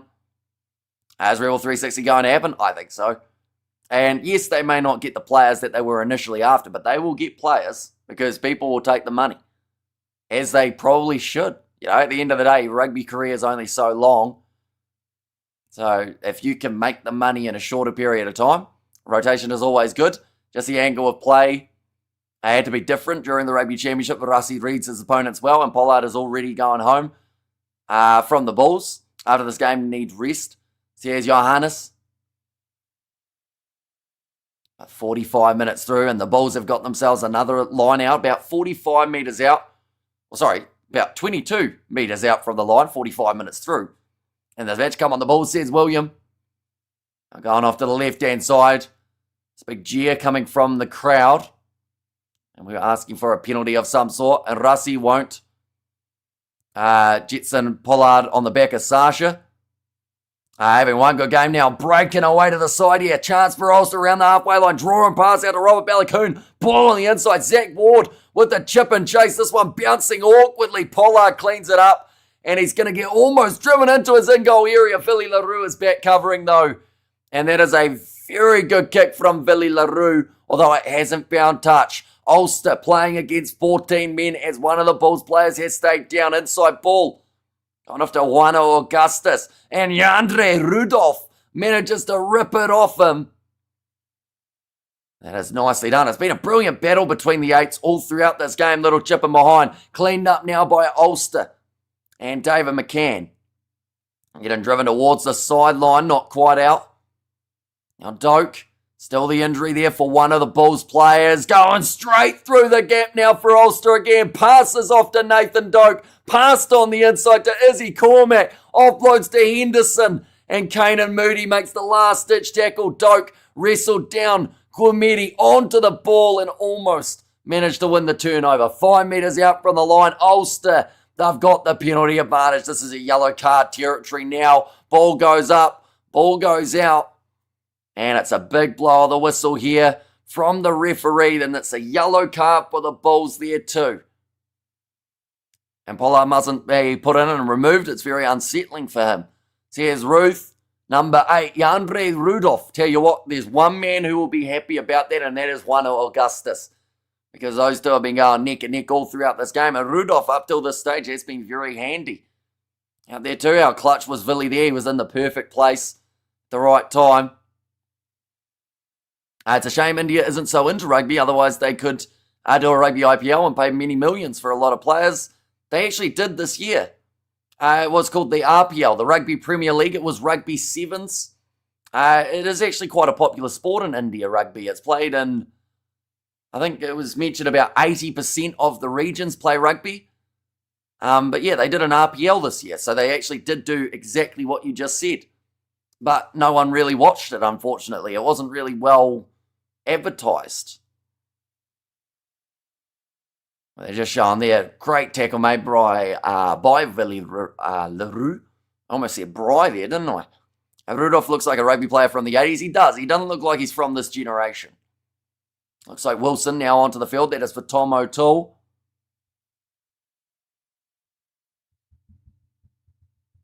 One second, we'll go like this.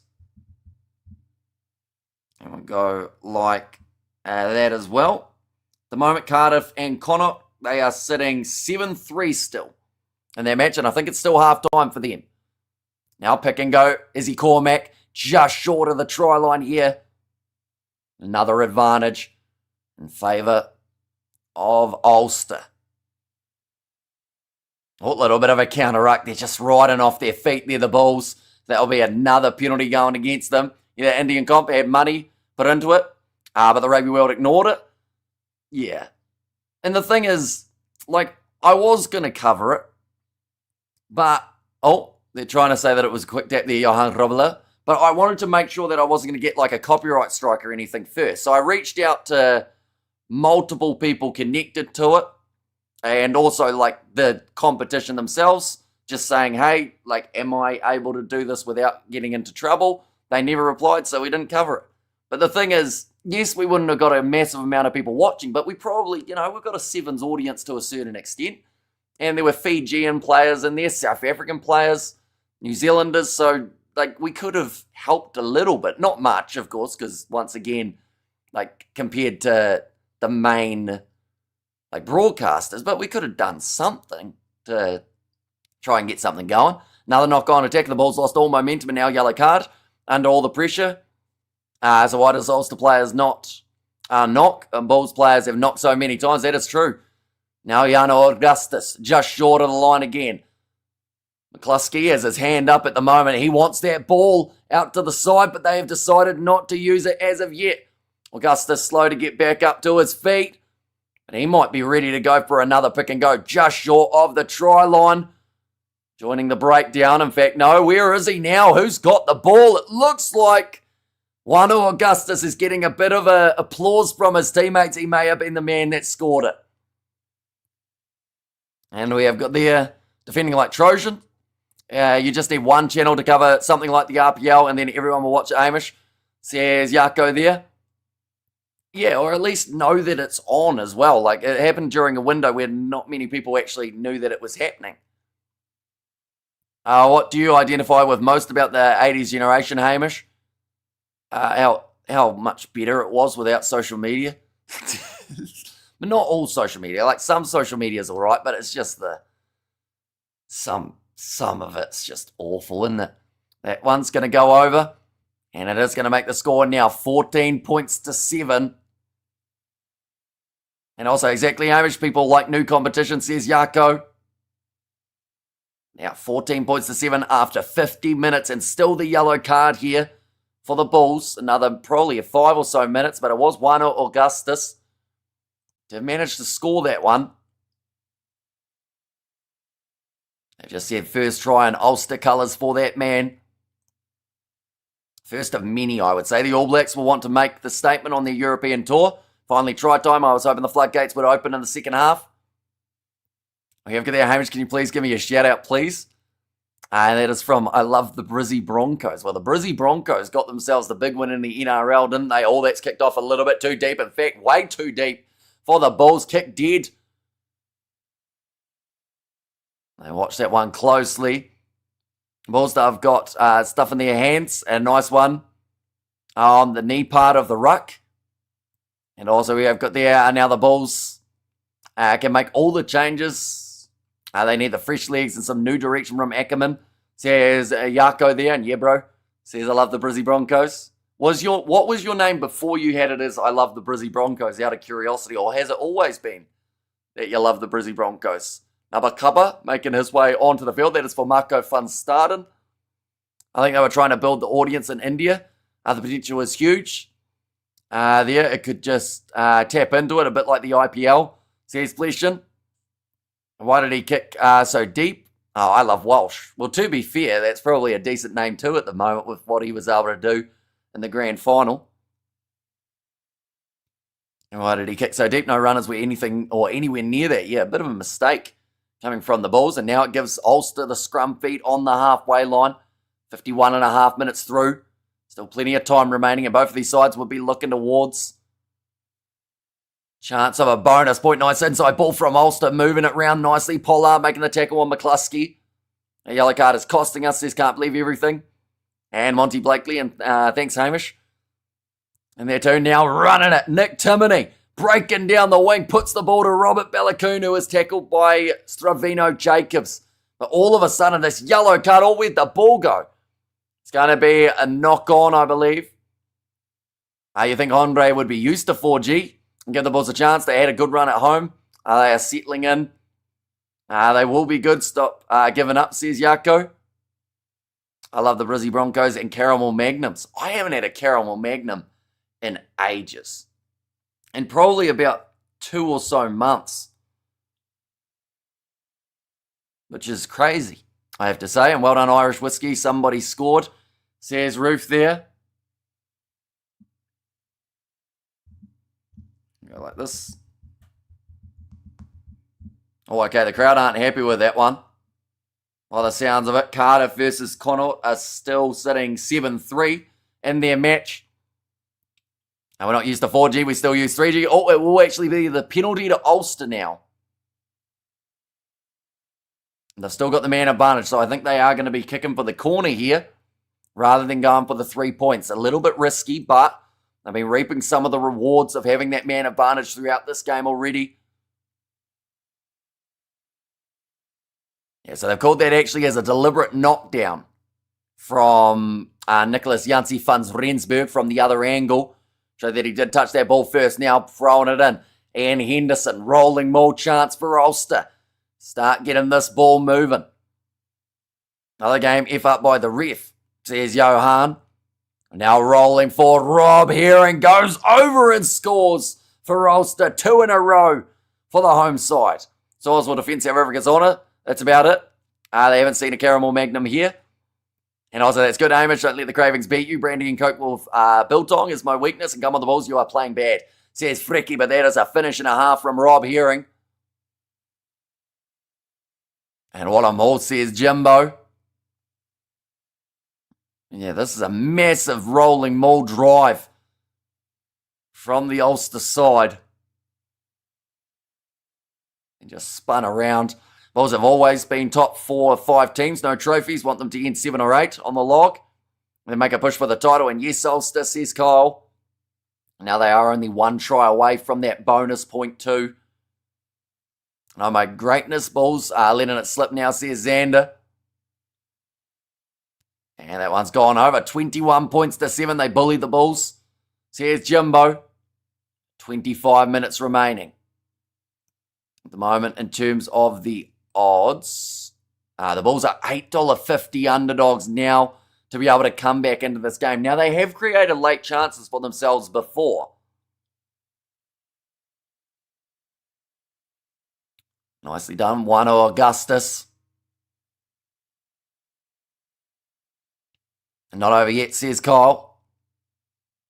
Hashtag bring back Buck S. Botha. A rubbish game to watch, says Kyle. In what regard? Like, is in because of the drop balls or the penalties or what would you say, Kyle? And thank the Lord for the Stormers. Otherwise, it's turning into a bit of a bad weekend for South African rugby. South African side's getting thumped, says Anthony. I wasn't expecting this score line, and this is not looking good for the Bulls. Says can't believe everything. There's a good kick downfield from Nathan Doak. Quite the stand-up performance in that number 9 jersey for Ulster so far.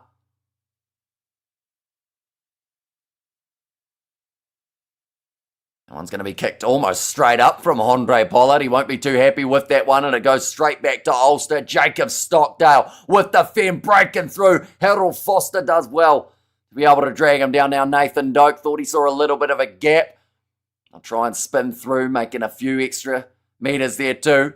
So much talent on the park, but nobody has showed how good they are, says Kyle. Nicely taken again by Ulster under the high ball. Ball on the inside. Izzy Cormack. He will score the try. He's done his hammy. He may have done his knee as well here. I'm not sure whether or not it was a Bulls player who landed on it or whether he had already blown it. But he looks in a huge amount of pain, and this might be a season ender for Izzy Cormack after just scoring the try. He does not look happy, though. I'm going to see the replay, though. Jacob Stockdale, some great running. See, we'll go like this.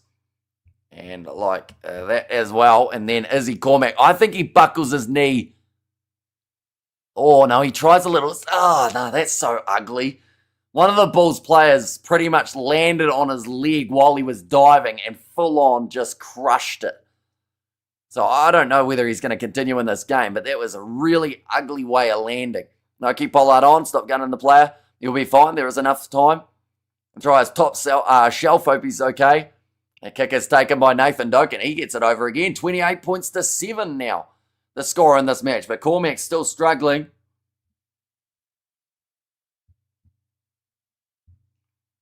And great hands off by Stockdale. Gomedi's just landed on that leg and just twisted it.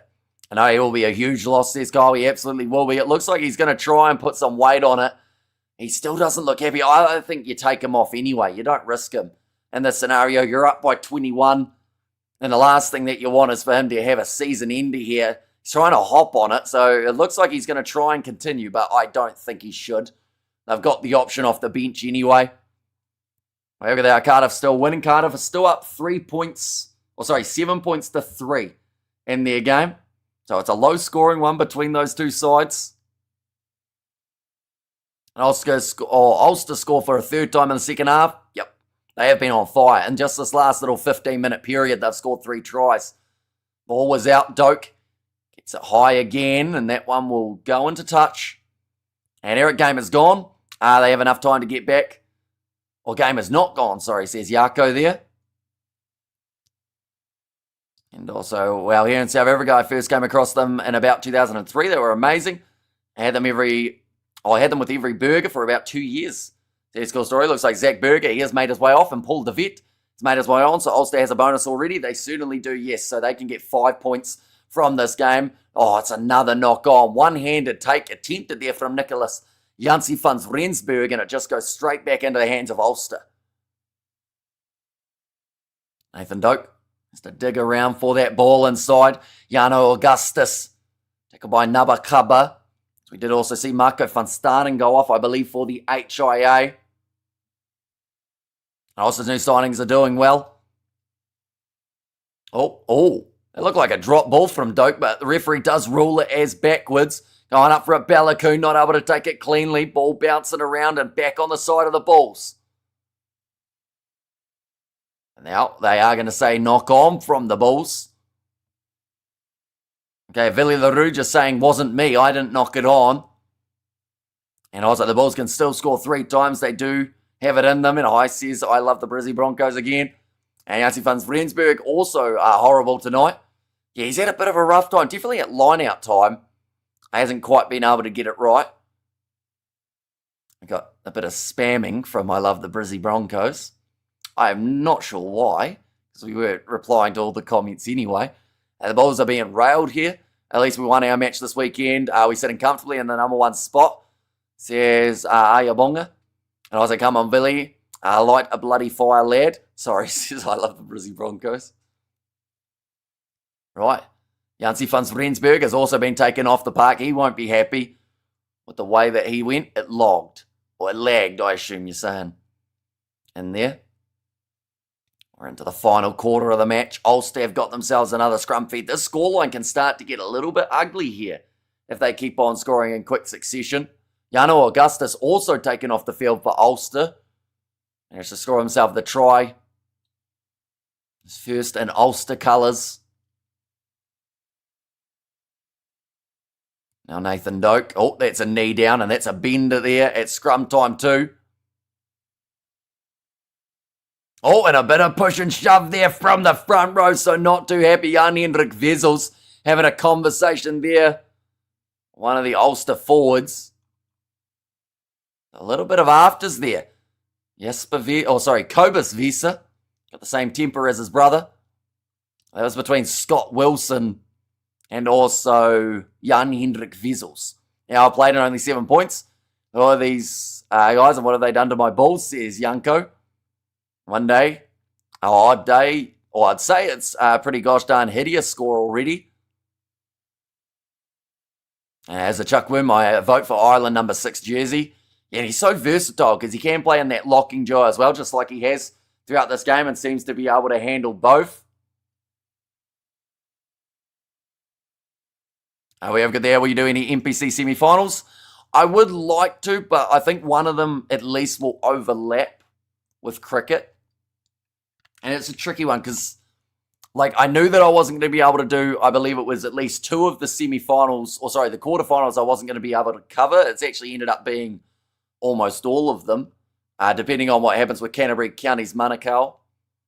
But, yeah, I would like to do at least one of them, but then I feel like I'll be showing favouritism to one semi-final, but I will try my best to do at least one. Even if it's the Friday night one, might be the easier one to do. Our Bulls can do it. Let's push. When we are 100% behind you, says Fricky there. And why do the commentators back in the day say they're having a bit of a how's your mother? when they started fighting. I never got that saying. Yeah, I don't know what that means, to be fair. And Go Friki says Yako there. And what is the game, or Connacht game score? At the moment, still 7 points to 3 between the two sides. And we have that Ackerman has work to do. Not sure about bringing the Box back into the URC without pre-season. Seems disruptive, says Anthony. And it is always tricky adjusting straight back in. And we see that in the NPC all the time as well. And scrummaging, then backwards and sideways, nothing from the ref, says Eric.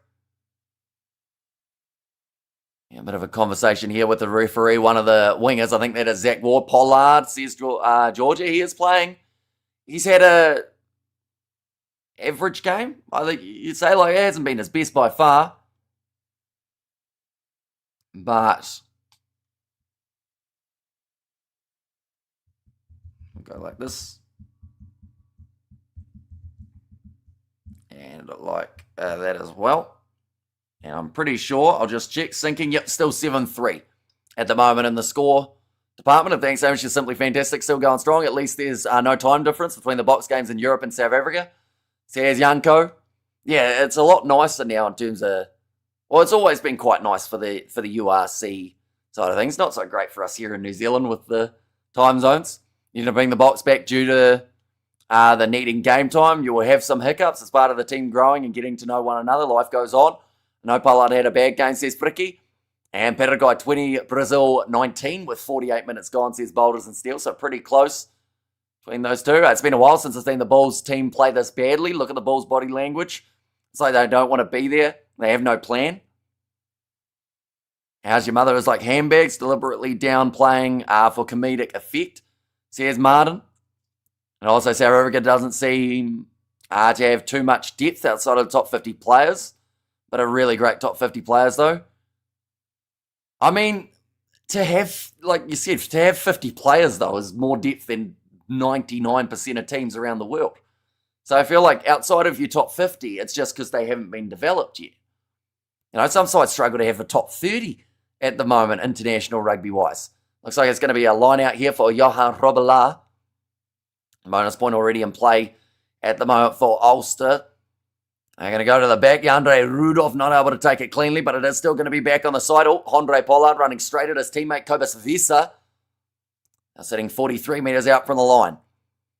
So what are you suggesting? Leave the balls at home and just send it to the send in the boys from Paul Roos, says Unco. Now big run forward again from Kobus Visa. He's knocked that ball on.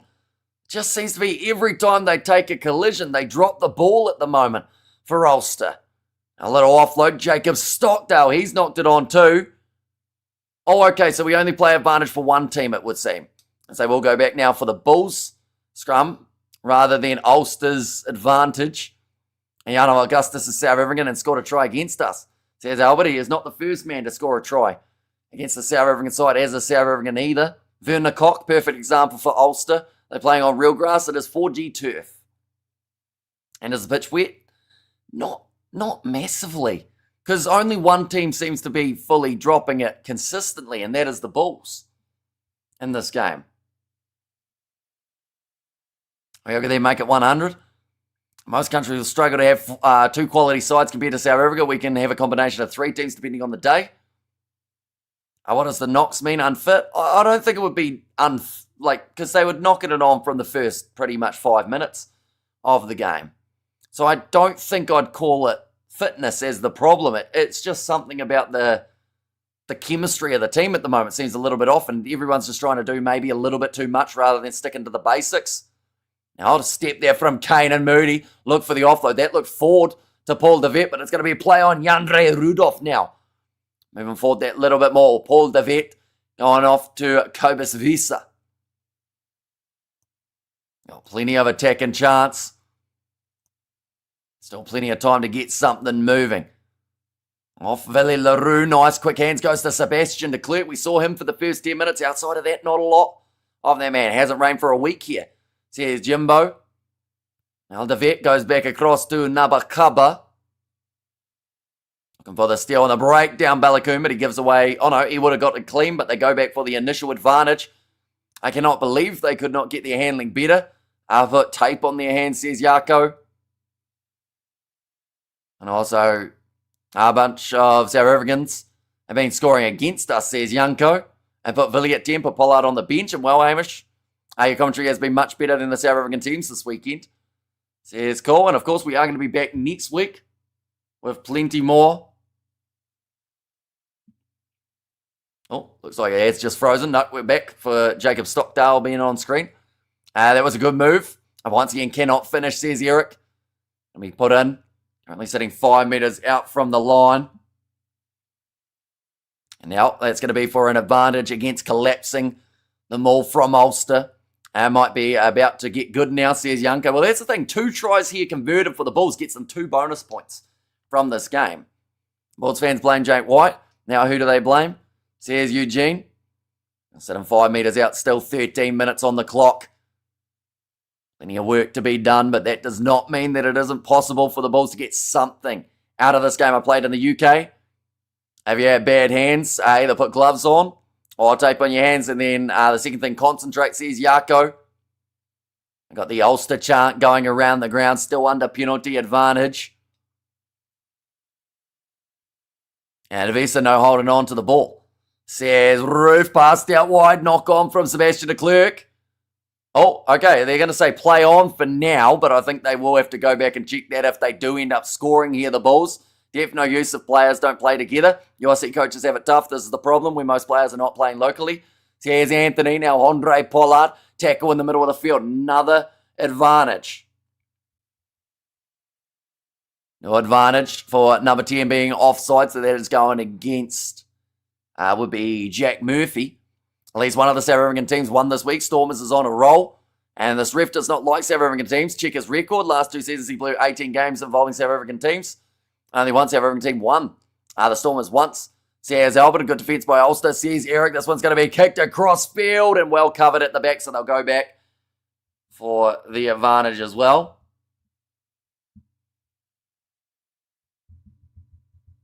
Let's see if one go like that. Go like that. It's David Creel playing. He is off the bench, but hasn't made his way on as of yet. Paraguay 6 points up against the Brazilians. And running out of ideas on attack there, the Bulls. Yeah, they just tried a random cross kick. Hoping for the best.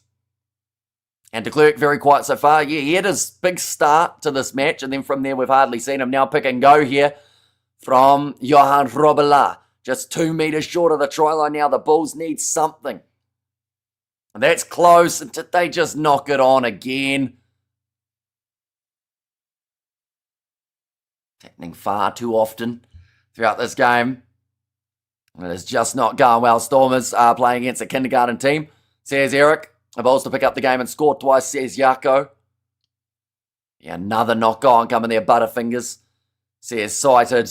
How many times? I don't even know what the number would be. It's got to be 5 at least, doesn't it? Times that we have seen the Bulls inside of the 5 meter line and then drop the ball just short of the try line. Can the Bulls win with only 20 minutes left? I would say no. And sadly, my score is behind. There we go. It's actually only sitting with now 12 minutes remaining. Can't blame that on the ref. Says Albert and 30 point now. If they can get a try, otherwise there'll be another one. Otherwise, it's bad. Says Yanko there, and a million so far, says Sighted. It's just, I don't know what's happened. And sometimes you just lose. It's not always the ref's fault at the end of the day, says Fleshin. Yeah, sadly, they've just been the worst team when it comes to possession, or at least hanging on to the ball. In this match, at least Jake speak the truth that the Bulls can beat overseas team in their country. Says Johannes, looks like a change is being made. Johan Krobela will go off for Juan else. And also McCluskey makes his way off. And that is due to taking repeated knocks. So I believe that is going to be Jake Flannery making his way on.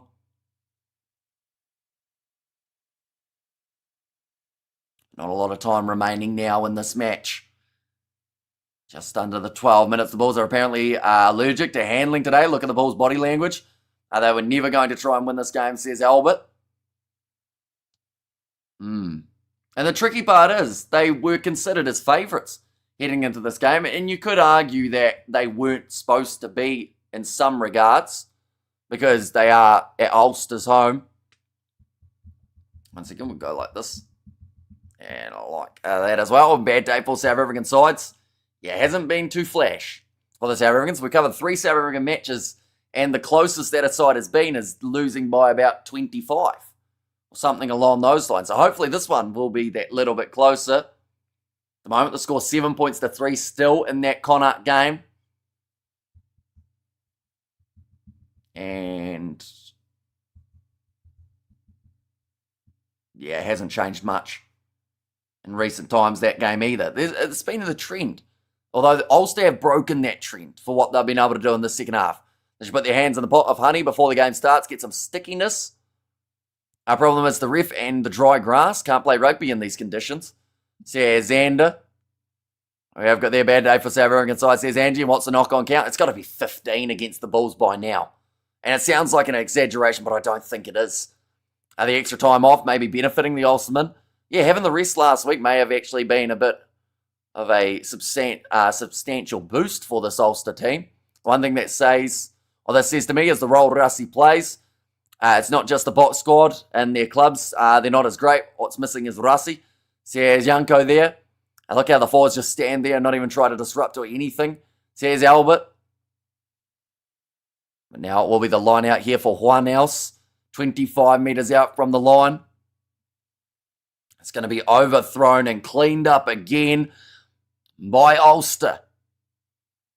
Nathan Doak. It's got to be up there for man of the match at the moment with the way that he has played. Now Robert Balakoon goes on the outside, giving it to James. Jacob Stockdale, I should say, rather than James. Thinking of James Hume. Going off to the right-hand side again. Good hands. No, drop ball from Ulster. So they are dropping it too. Riniard Ludwig looking for the offload. Knock on from the Bulls, so they will go back again. We have got their damn Ulster showed up, says Yeti.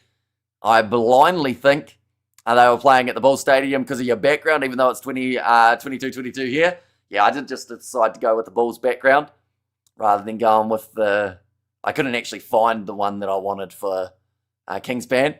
Hey, did you guys know Hamish can twerk? Says George. I don't think that is true. Well, I can twerk badly, I would say. I don't think I've got a lot that I can shake, to be fair. And I've been told that many times that I lack an ass. So, no, it's not the best viewing, I wouldn't think.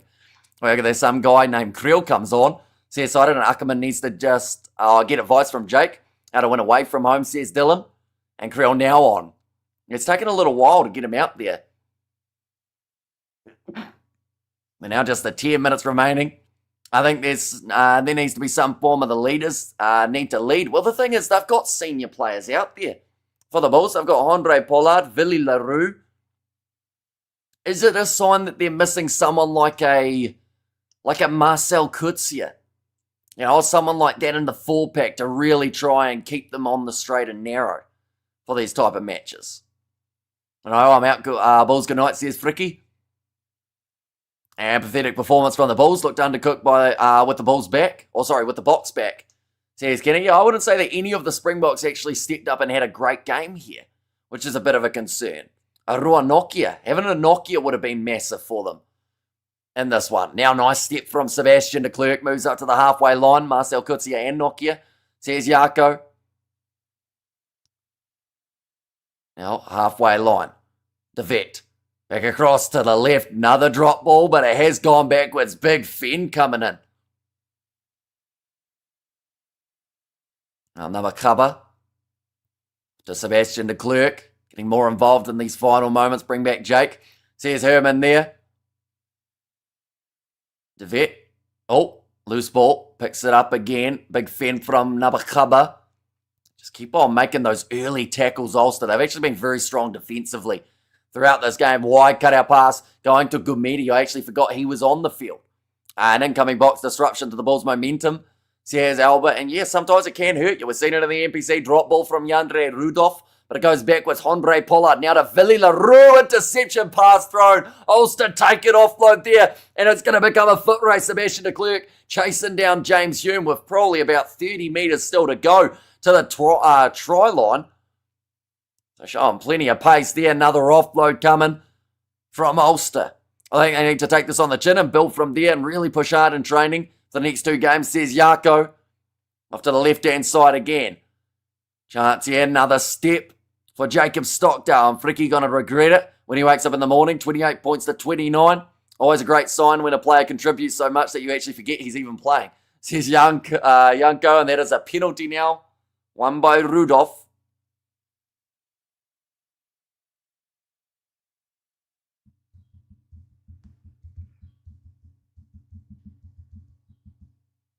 So you want to go like this. Oh, that good kick towards the touchline from Andre Pollard. It's good to see him get 80 minutes out of this match. Great pass by Villy for the wrong team, says Eric. Yeah, low chop and tackle made by Mornay Smith. Now going off to the left-hand side. About 40 metres out from the line. Ain't going to be a fight zone in Pretoria tonight. Out of this bad performance from the Bulls. Says, and a little chip attempted in behind, and it just goes straight into the hand of Ulster again. You bet him for the wrong team, says Quinton. Can we see the predicted end of year tour team? I haven't actually done one for the All Blacks, and they're being announced tomorrow, so I don't think I'll have enough time. I look how clunky Pollard passes are. No flow in the Bulls backline. Not a lot of tactical kicking. I think it's also because they just keep on dropping the ball before getting the chance. And Andre is holding on. Oh, he's hanging so far back. And as well, give him the 15 jersey. Sees Yanko, nice ball over the top. Balakoon goes to Zach Ward, chipping it in behind. This one should roll dead. No, Pollard's back. And does manage to cover it. And it looks like the Bulls have not had any leadership up front. There is no communication on the field at the moment. You can see that? Yeah. Yeah, like we mentioned, they need a Marcel Kutsi or Ruanoki or someone out there just helping the team out a little bit. I'm going to have to go find a late night bar to defend my aunt's honour. Good night. Oh, well, have fun, I guess.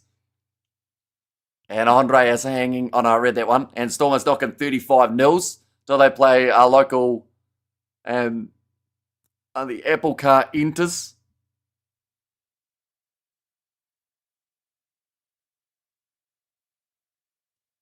But that one's going into touch. 5 minutes still remain. It's just so comical, the errors that we are seeing constantly from the Bulls. And I feel bad for laughing at them. But it's just not good. Unfortunately, this one will be one game that they want to really forget. And, you know, it's just... Yeah, I'd love to see the handling error count. Stats for this will be embarrassing. They will be. I'm calling it. Moved over to Cardiff, Connor. Says Studs Ray. And they need this loss. Nokia and Marcel have just natural leadership to keep the team going, says Yako. And to be fair, out of all the Irish teams, I think Ulster is the most likely, or likeable one at least, says Yanko. Doka's so bad, says Wheelie King. I'll probably give him man of the match from what he was able to do in that first half. He was pretty strong. And it's actually Connor McKee who's on the field now. Wilco Lozander, says Yanko there. Now Yandre Rudolph getting chopped down again. 4 minutes remaining on the clock. Can the Bulls get themselves one? Or will we see Ulster perhaps get even further ahead in this game? Paul DeVette going off to the side. Oh, that's a high tackle from Ian Henderson. Mind Game's actually just frozen at the frame where he has got him round the neck there. But it looks like it's all right. The All Blacks should put Ruben Love at 10 versus Wales. And this is just a rugby game. They have to put their big boy pants on. And all of them say they did not make any commitment towards the game. Take their heads out of their bums, says Yako. Well, there you go. Now back into the possession of Ulster around the halfway line. Looking for the risky offload. The advantage is now over. Is it full time? Not quite. Still 3 minutes left on the clock. Break of the line again, though, for Ulster. And just about able to chase him down, Kana Moody, although misses the tackle. So Jacob Stockdale still running forward here. It's going to be hard to catch with Seb de Klerk just about making the low tackle on him. I'm currently watching a stop motion movie, by the way. Offload up and then it is dropped by Connor McKee. URC TV lagging a little bit there. I was trying to watch it. It was almost like one of those old school stop motion type of freeze frame. Is your stream glitchy? It was, yeah. Was yours as well, Thuds Ray? It seems to happen quite a bit on the URC TV app, which is a bit of a shame, but can't do too much about it, unfortunately. Not looking good, thanks, Hamish. And ever so much for your long hours of entertainment back-to-back. And yeah, we've got plenty more coming in the near future. Mine's fairly poor, says Thuds Race. And now it's going to be 5 metres out from the line. And again, the Bulls have got themselves the scrum feed. This is one part of the game they needed more of. And 2 minutes remaining. And Stormers at the top of the log. They certainly are. Another great save by Villy. And what do you think about fire? What do you mean fire? Like as in like actual like fire. Oh, penalty. Going the way of the Bulls. A great match by Ulster. Very good at home but bad away from home. Arcas have a lot of work to do. Says Eric, and come on the Bulls, says David. Any other games tonight? No other games. There is Canterbury versus Counties Manukau in the afternoon, but I'm not sure if I'm going to be able to do that game. It depends on what is happening schedule-wise. But if not, we will be back for next Friday. And also the All Black squad announcement tomorrow is when that one's going to be taking place. Disappointment for the Bulls tonight. Thanks for the watch along. Enjoyed it. Wasn't overly confident before the game. Says Kyle. Nah, it's been a solid game from Ulster here. And you know, like, they've got a lot that they can build upon from this game because they also had a few errors along the way, but they still sit with that bonus point win. So, you know, they played a very good game of rugby. And hopefully that injury of Izzy Cormack isn't serious. And he is going to be all right to be able to continue on throughout the season. But now 40 seconds remaining. Ulster on attack once more. Chance to go off to the right-hand side. Now firing it back. Bounce. And goes to Stravino. Jacobs tries to kick it forward, but again, the ball is stolen by Ulster. Managed to take that one back with Zach Ward. Well done, Ulster. You have to give it to the team who showed up, says Yako. Yeah, they've played a really good game. And the thing is, it may not have been the smoothest thing ever, but that little patch of 15 minutes in that second half is what won them this contest. And Cardiff 7-3, 68 minutes. It could have been worse this game. It could have been that game. All I'll say. That one's been 7 points to 3 for about 90 minutes, isn't it? It feels that way. Last time there was any points was in the 15th minute of that game. No MotoGP this weekend. Next week in Australia. Says Bruce, and Canterbury Counties could be massive. Counties on fire for the last month after a slow start. Yeah, they had a really rough start to the comp, didn't they? I think the thing is, I'm going to be doing something more than likely with George and maybe Daniel. So if I can convince them to do a stream, I'll set that one up. It won't take long to set up. I've got everything pretty much there ready. So, yeah, we'll see what happens. I see 71% of delusional fans. It's very easy to come in the 79th minute and say that, Cameron. They did come in as favourites, the Bulls. So it wasn't just the fans who thought that they were going to win. It was also the odds makers, who sadly will have to pay up a little bit of money here. Big scrum from the Bulls again. Lots of knock-ons in the Cardiff game I've been watching.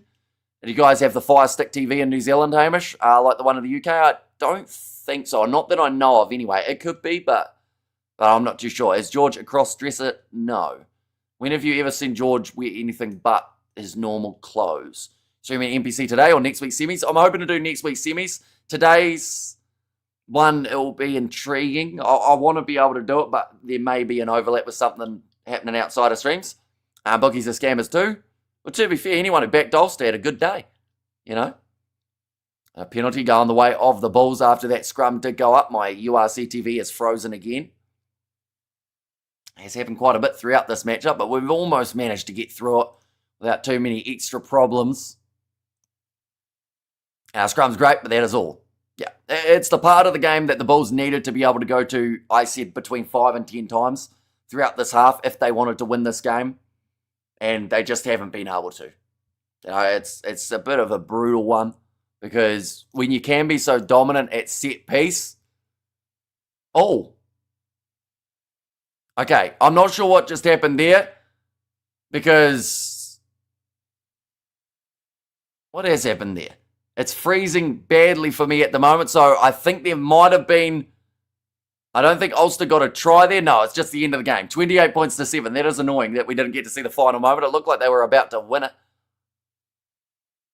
And we have got to be back for more things, bud, says Kyle. So yeah, we are going to be covering a few games next week as well, so be sure stick around for those. But anyone who is new, be sure to leave a like and subscribe to the channel. I will see you all for the next one.